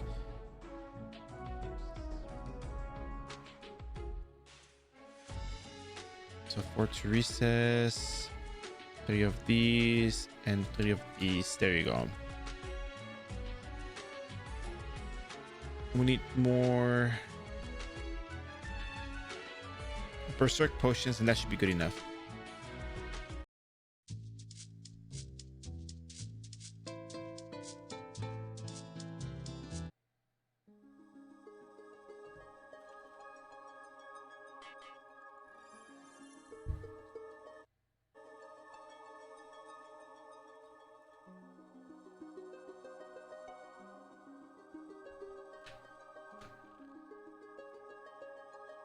We have enough green potions as it is. We will need the... We will need these butterfly wings. We will need them. All right, cool.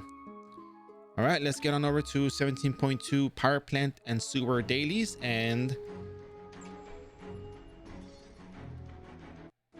finish up the stream, because we're gonna turn everything in with a battle manual buff. And we're gonna hit level 150 in a week, but on 3x rates. But still, you know, the cool thing about this is that we're still hitting, you know, 150 by doing things in a routine manner that allows us to just cover content, level up at maps, farm our stuff, and still gain. So yeah.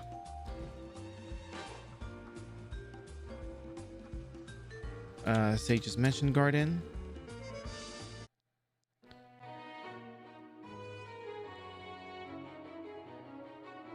So first up, power plants.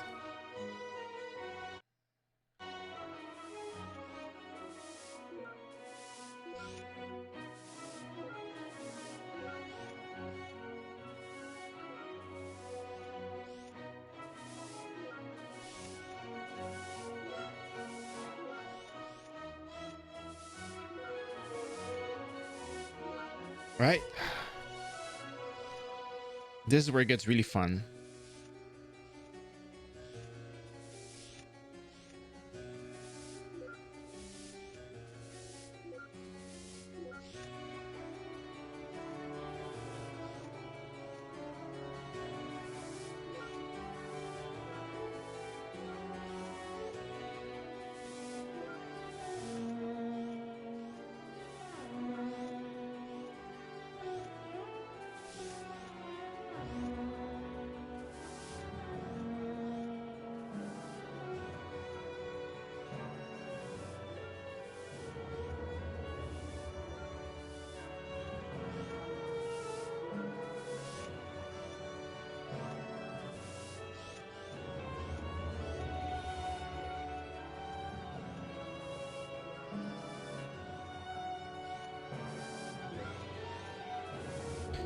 All right, let's pop some runes. I know it sounds funny, but yeah, let's pop some runes, some buffs, giant growth, determination, vitality activation, and lux anima. And then let's go spam like crazy, because we gotta get this quest done.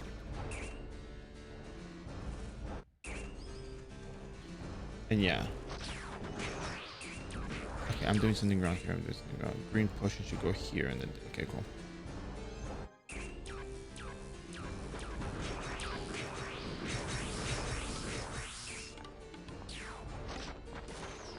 We can map the Dolores, and we can just spam wind cutter here.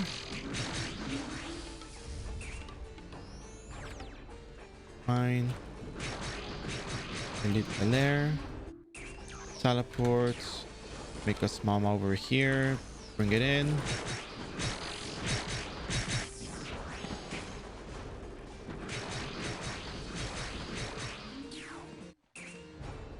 Send the monsters here. Let's see if we can pull these over. Bring the plasma. Get one of each kill here. Blind. They're all grouped up together. I should probably get charge attack. I think charge attack would be a really good addition to my abilities. But I think there's a fixed casting time to it. I don't know if it can be interrupted, but if it can, it's probably not worth it. But if it can't be interrupted, then it's really worth it, because it'll let me close up on these ranged enemies, which annoy me to no end. But yeah.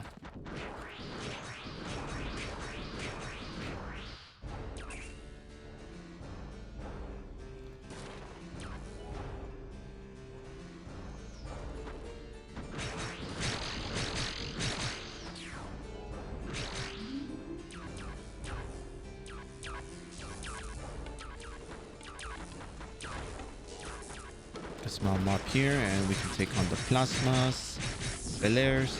Yeah, I think Rune Knight is just really capable of leveling without needing a whole lot of extra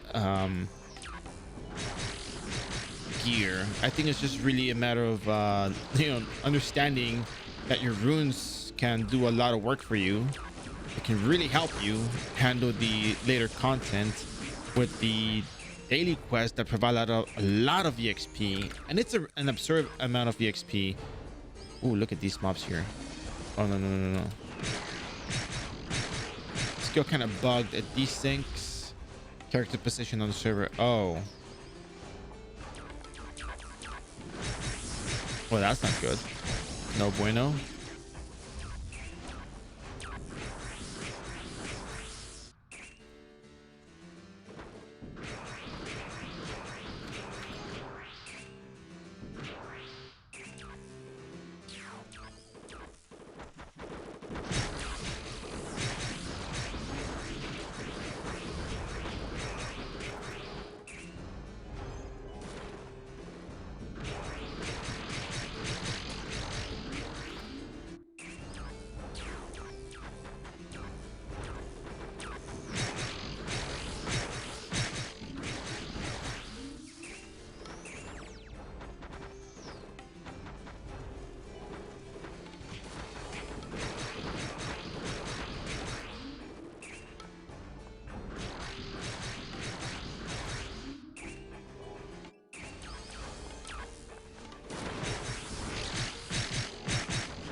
We're 4 minutes in and we're almost done with these quests, I think. 31 out of 44. How many plasmas do we got? In potion. Oh, I think we have very few plasmas.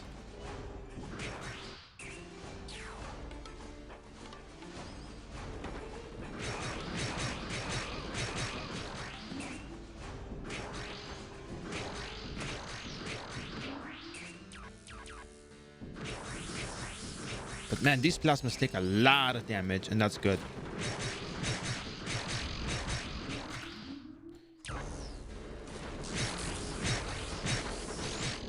Okay, so mana addicted Dolor is done.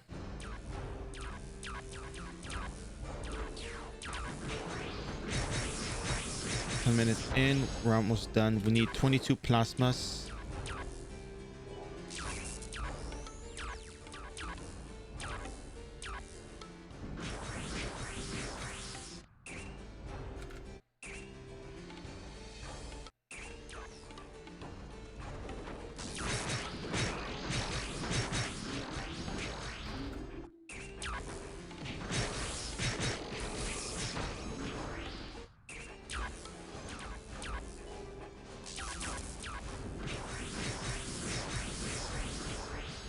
$28 out of 44.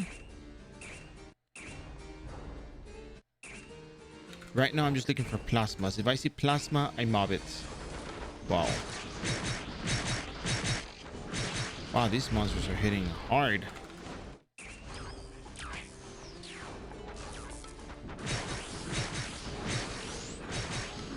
All right, so Elite Belair complete. Now we seriously just need plasma. 32 out of 44. We're almost halfway through our buff, which last time we actually managed to find a lot more plasmas faster. They were all grouped up in a corner or something.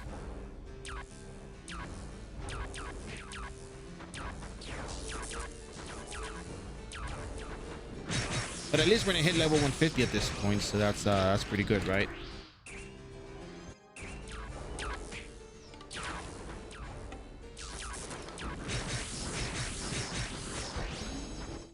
$37.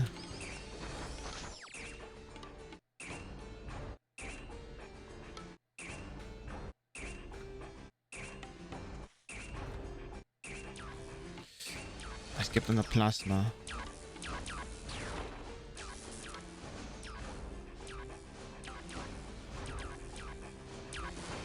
Two plasmas.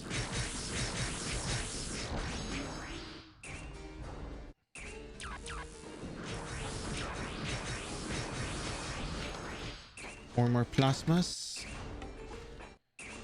755. We're almost halfway to our rune.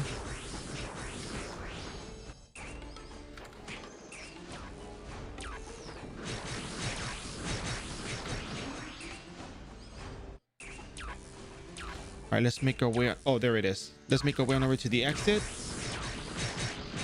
So halfway through the room, we finished mobbing. We're gonna swap our equipment and just make it for the door.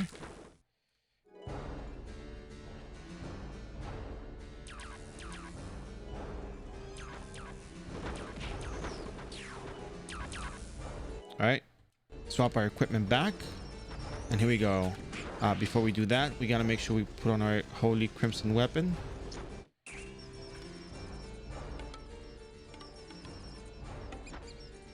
Holy, and let's get mobbing. We got 7 minutes and a half to complete this. We want to complete it before we run out of Lux Anima rune, mainly because we don't want to use another Lux Anima for this place in particular. This place is probably the only one that requires the use of Lux Anima. Maybe the power plant needs it the most, but Elite Hunter Valor hits really hard, and we want to take that out as soon as we can. So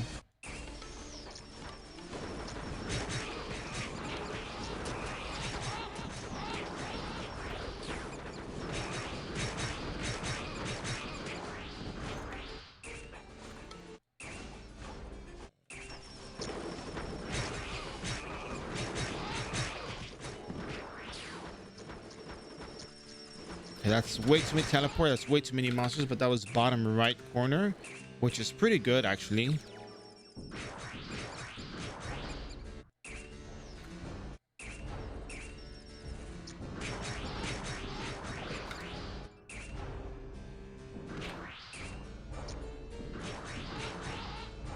So close to that 2 shots.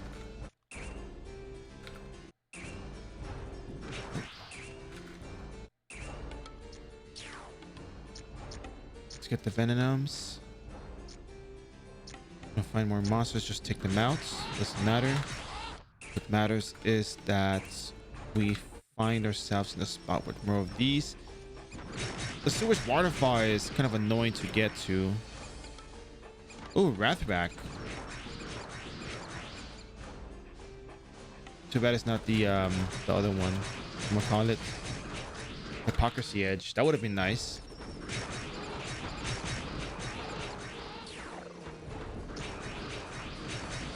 We got 4.5, well, 5 minutes, you would say.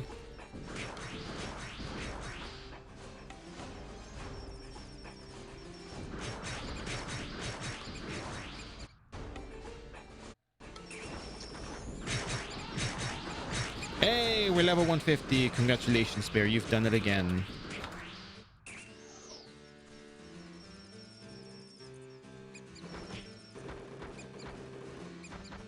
You crazy bear, you've done it again.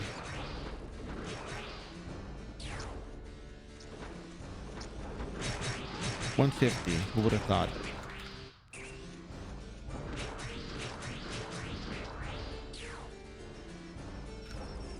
Well, I did, but yeah.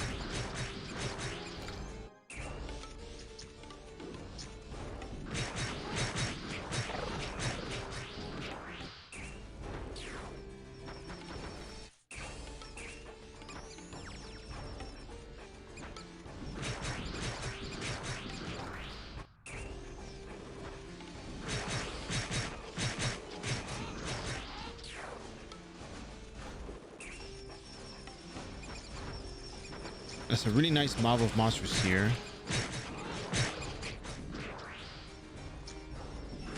And by the way, all I really do is just like spam Wind Cutter and tap a syrup when my HP is below half, or at least 75% of my health. You know, we have 3 minutes left.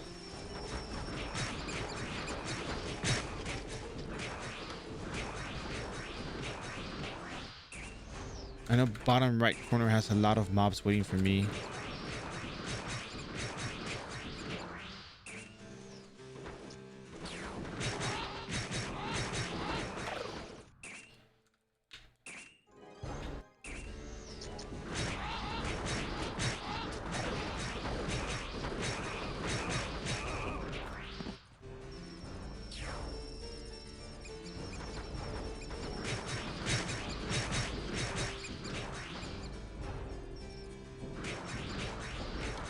All right, let's keep going for a little bit longer.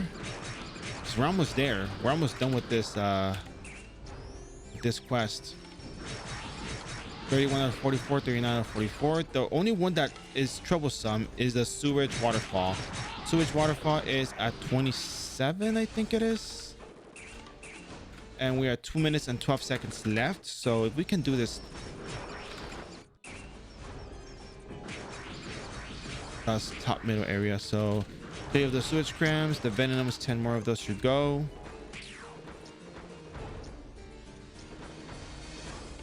Just have to fight these over here. It's fine. And then what else? What else? All right, so I'm almost out of potions. I have to reload. But at least sewage rat is complete.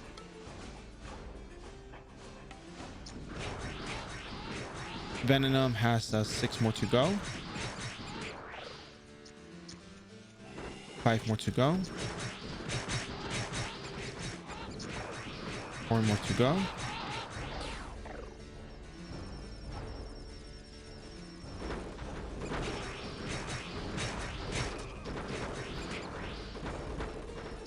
Too much damage taken, man. These things hit pretty hard. So sewage venom complete. Now we just need the waterfalls.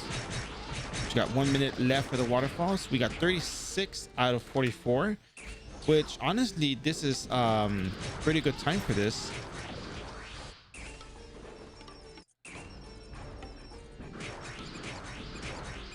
Now we're doing 100,000 damage with the wind cutter. Of course, on our runes, but still. 44 seconds left, and I just skipped out on 1, but I found 2. Found 3 actually. 3 more waterfalls to go. 2 more waterfalls to go. And there we go. There we have it. We completed the power plant and the sewer within 15 minutes.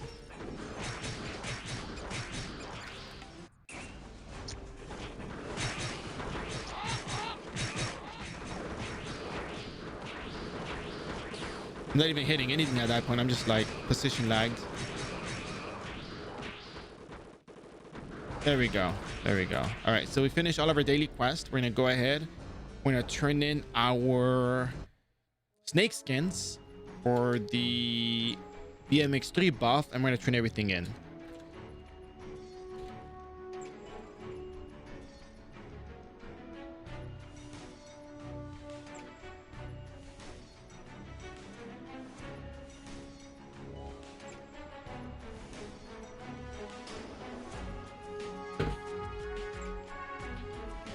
All right, so tomorrow we're gonna continue on with the same stuff we did today. We're probably gonna open up with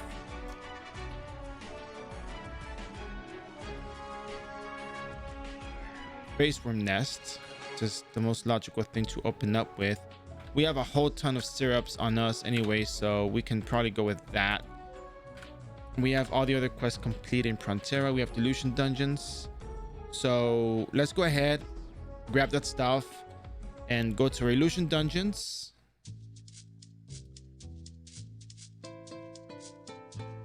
And then turn in our episodic 16.1, 17.2 quest. This time we have the help of our airship set, so we're going to be moving a lot faster around the maps, which is actually a huge benefit to us, and you probably should consider this too.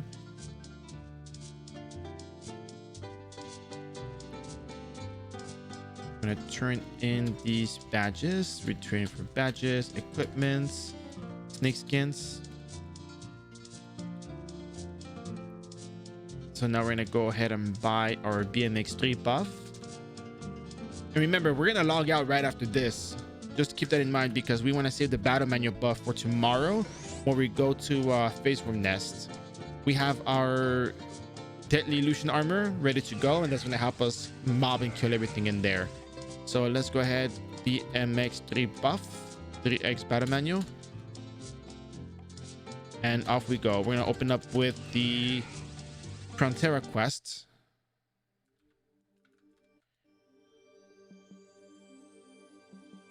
30 minutes on the clock. Hopefully we can do this within 10 minutes as there's less things to turn in. I'm going to save here just for the sake of having access to the teleport to Geffen. So we're going to turn in the Bijou stuff first.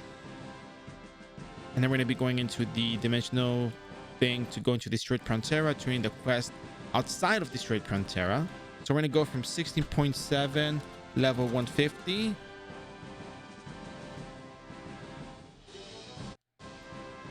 I want to see how far we go into our EXP quests.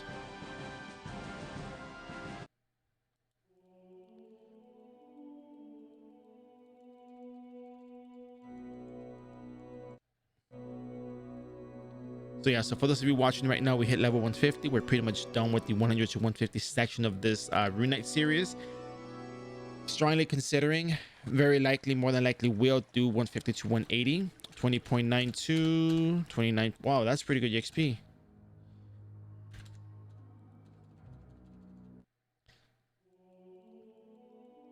I'm probably gonna do 150 to 180, and then I'll probably jump into another character, I think, probably. Because to 200 will take a little while, because it's gonna be just daily quests. 180 to 200.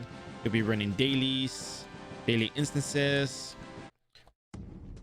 So let's go ahead and turn this quest in. We have all of our things here ready to go. 36.3. Wow, that's pretty good.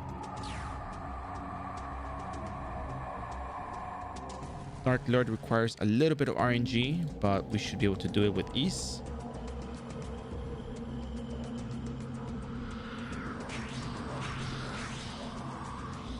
Let's kill this thing real quick. Absolutely a distraction, but whatever.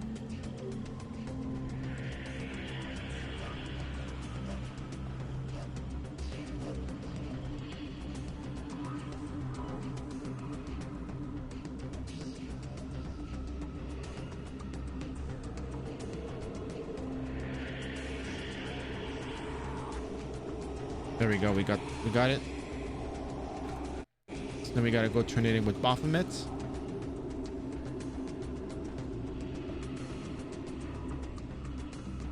Then we gotta go to top right area.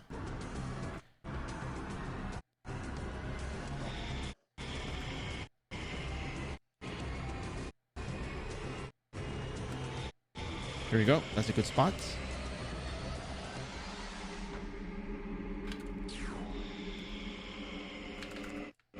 Ooh, nice spot to land in. Just gotta land right here. We're anywhere in this little particular section.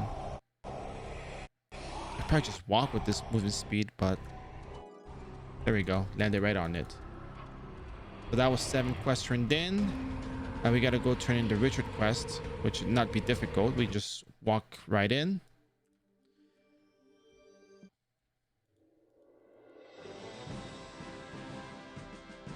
Wow, that's like 4 minutes of just walking around in there.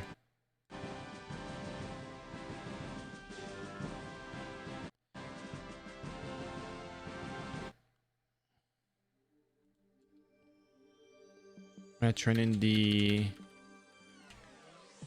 Illusion of Vampire stuff first, which is just like, what, 3 quests?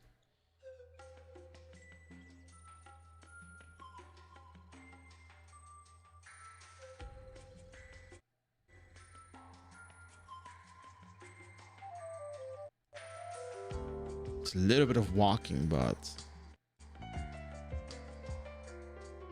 it's probably better when you have all the you know, quests done and the bounty boards. I think the bounty boards are still kind of lacking a little bit, so we'll probably train a whole bounty board maybe like on Tuesday or Wednesday probably. 84.9 to 90.1. That's 6% EXP at level 150. That's not bad. 90.1, 95.2, leveled up. Let's go train the Illusion of Frozen and then Illusion of Vampire. I mean, sorry, Illusion of Frozen and Illusion of whatchamacallit? Illusion of Moonlight and Illusion of Frozen, since we have the Payon Cave here. So level 150, we now have access to Illusion of Teddy Bear and Illusion of Abyss, which is Illusion Turtle Dungeon. Illusion Turtle Dungeon is probably one of the more difficult ones. We are going to be spamming a lot of these runes, I think, throughout the day. So we're going to see how well we can fare with just the 3 basic runes, not including Lux Anima.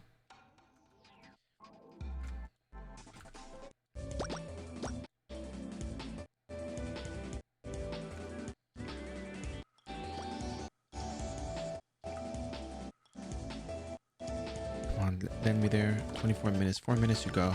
I need at least 20 minutes for the phase from Nest. Come on, lend me there. Lend me. There we go. This is good enough. I can just run. Zoom.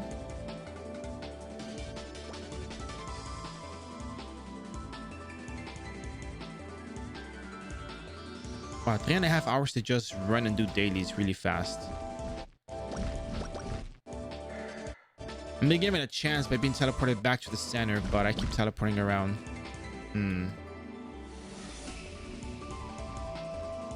Just want to get lucky, you know. All right, so I'm gonna go ahead and turn this quest in. 8.9% to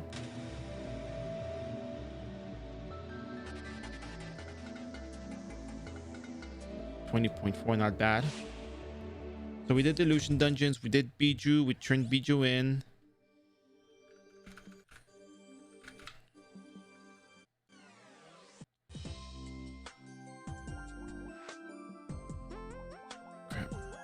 Gotta go around. We did our Illusion Dungeons. We didn't leave anything else pending. We didn't leave 16.2 pending.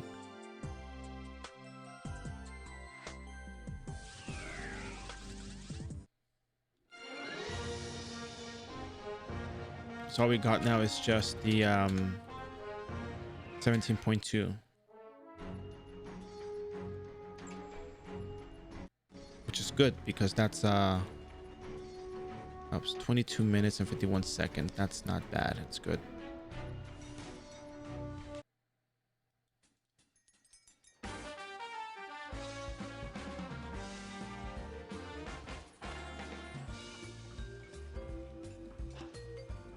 So you just mentioned Garden. We're gonna train the communication robot stuff. 20.4 to 29.4. Not bad. And let's save this one for last because that's the best one. Let's go to the library first. Bathhouse, library, communication chips, power plants. So we gotta turn these in. 29.4 to 47%. Cool.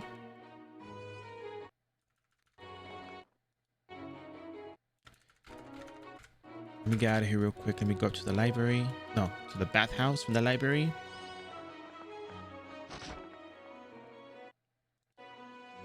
Be a lot of running.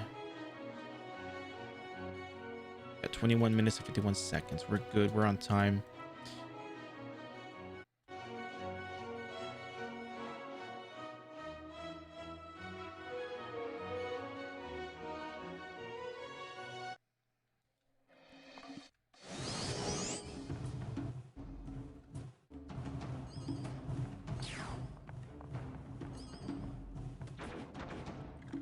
%, to 60.6.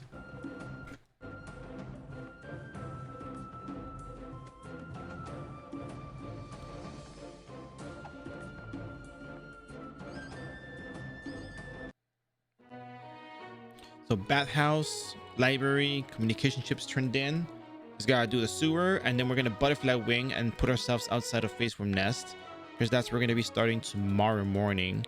We will not be doing airship tomorrow because we already got the airship set, but because the cooldown is 23 hours, that means that we cannot actually go back in until 5 o'clock or something alone.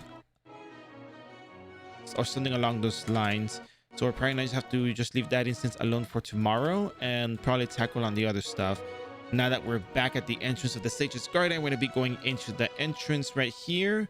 We got 20 minutes and 30 seconds to go. So we're going to turn this quest in. We're going to go from 60.6 of level 151 to 54.1, level 52.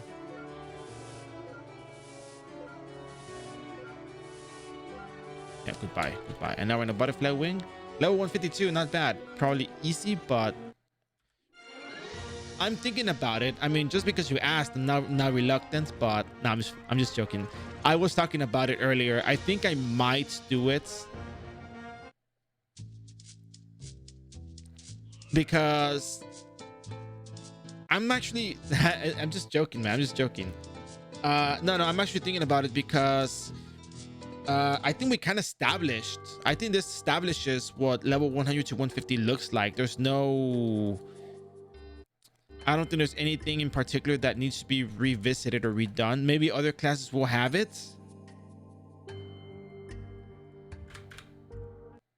but yeah. Leave the sewer bugs alone. Nah, just because you said that, I'm not gonna leave them alone. I'll come back tomorrow. Well, I'm doing the classes that more people play, the ones that are in more demand. But if you look at it from a mechanical standpoint, Royal Guard is going to do Overbrand. Same places, same stuff. Priest is going to Magnus Exorcismus, same places, same everything, same stuff. Warlock, I don't know. That's a memorize spellbook, mob, and release, and do the same quest that we do on the other characters. But I'm not sure just yet. I'm trying to figure it out. I'm trying to take it one step at a time by at least going with the people have issues with Warlock. Yeah, I know they have issues with Warlock, but there's more people that play Ranger, GX, and GX, Ranger, and Rune Knight. There we go.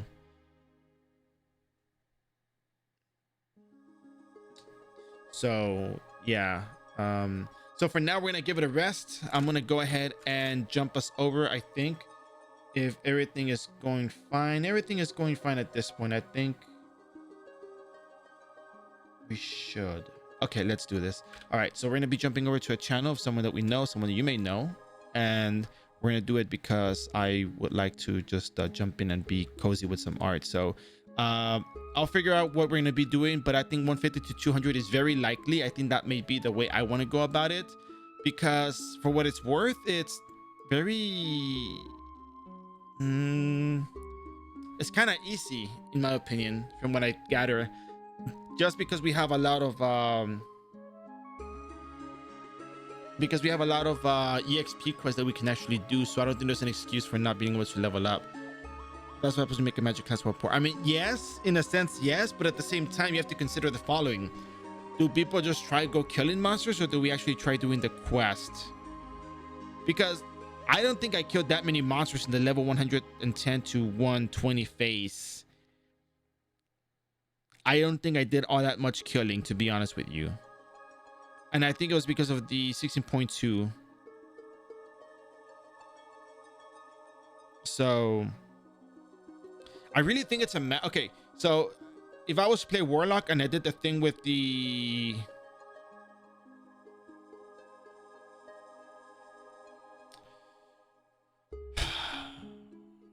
quest, like, there's just no excuse to say like it's difficult, because there's a way to do. I think there's a way to level up other classes with ease. It's just not.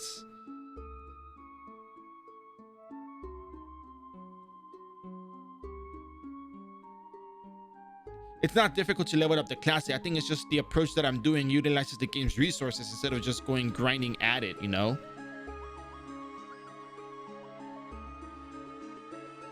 And I think that's really what it comes down to, like knowing what to do, where to go. And episodic content and illusion dungeon coverage is actually making it a lot easier.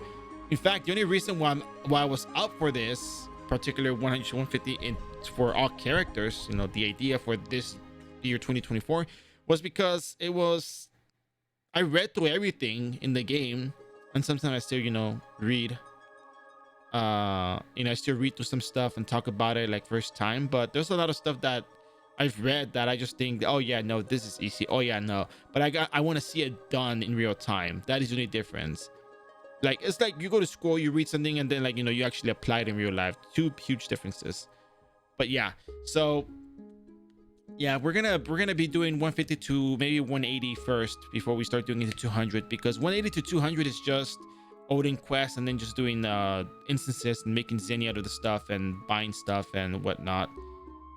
But I think there's just a lot more to leveling than just the grind. I guess it's just like the daily thing, pacing yourself and doing other stuff and, you know, building up overall. I think that's really what it comes down to. I think that's what makes it a lot more bearable for me to just know that I can do these daily quests and get through bit by bit, because it's just not difficult. And of course, you're playing a game, so pace yourself, enjoy it, have fun, enjoy, you know, have a good time. But that said, how about we have a good time? We jump over to Teru Vision's channel, who's doing art right now, and she's very good at art, has a very cozy vibe, and I really, really, really like being there. So why don't you guys just come and join me, spam a few bears if you got some bears. And yeah, so again, thank you for your support. I hope you guys enjoyed the stream, a little quick Sunday stream, quote unquote quick. We're gonna be back tomorrow with 150 to 200 series. We're gonna be continuing the Rune Night, and I'm gonna lay out the thing I have read and figure it out for now. So that's it, ladies and gentlemen. Have a great night. We'll see you later, and thank you for your support. Really appreciate it. Now say hello to Terry and enjoy her art. If you like it, great. Now your cup of tea, don't have to drink it. And yeah, hit the follow button if you haven't yet done so. Join the Discord, tell a friend about the stream, and thank you very much. We'll see you tomorrow. Have a good night.